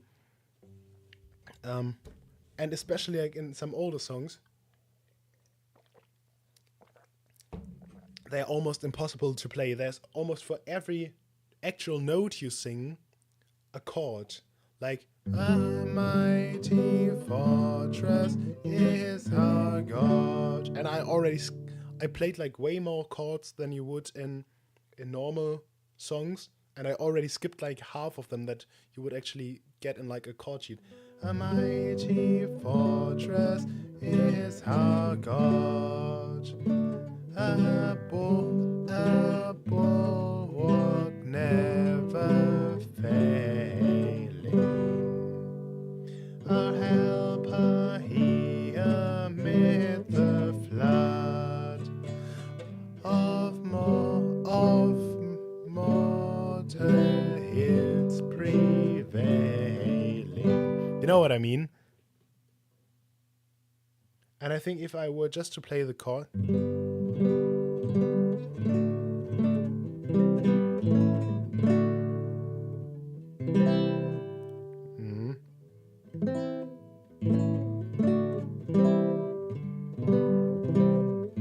I cannot do it without.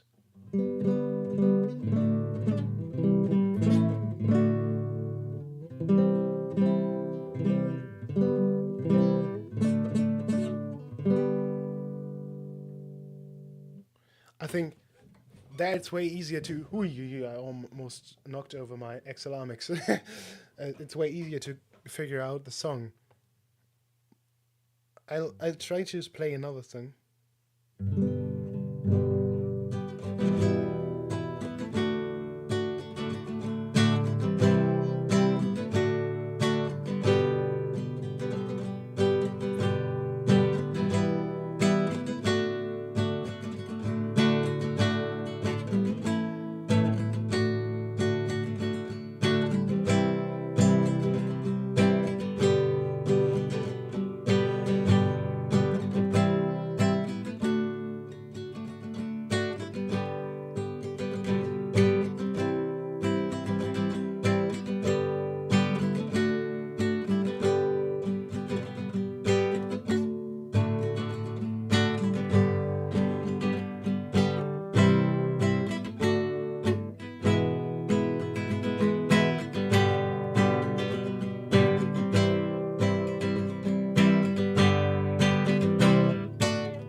I low-key wonder whether you can figure out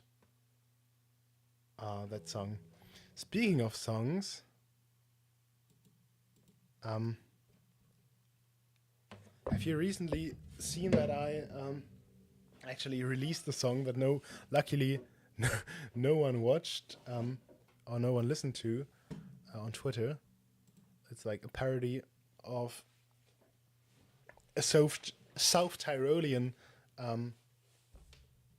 the unofficial anthem of South Tyrol, if you will. And I made like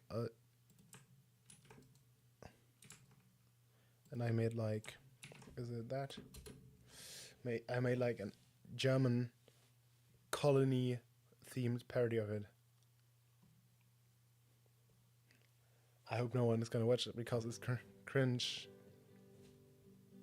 Wohl ist die Welt so groß und voller Sonnenschein. Sorry, I'm singing with. Das allerschönste Stück davon ist doch die Heimat mein. Dort sind die grünen Wälder. And that's enough. But I really like it. I think it's obviously not well sung, but I think it's a good parody. And with those words, I think I shall end the stream. Maybe I'll go outside for still have 90 minutes until midnight. I want to be home before midnight, obviously. So maybe I'll walk a bit and run a bit and whatnot and march a bit. but I'll at least stop the recording. I recorded this so that I can listen to it myself. Because I'm curious. I'm obviously not gonna upload it, but yeah. And the stream will also be stopped in. Oh gosh darn it! In a moment. I mean, it was fun. I think I'll definitely stream again in the future. We'll see what. Maybe a bit of gaming again. Maybe a bit of drama, commentary, whatnot, or news and current affairs and whatnot. Let's maybe check whether the translation is good.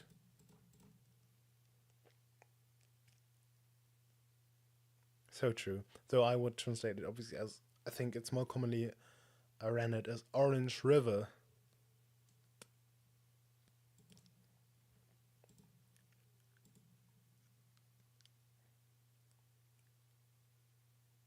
So true. It's really touching if you think about it. Ah, gosh darn it! I'm so sad. I'm so sad. I'm so sad. The Reich has fallen. Millions must cry. That kind of sounds like a Danish accent. The Reich has fallen. Millions must cry. Speaking of the Reich, where's my Wikibox? Where's my Wikibox? I need to put it up here. The Freistaat. Ja, das ist gut. The Reich has risen. I don't know. See you in the next video, a stream or whatever.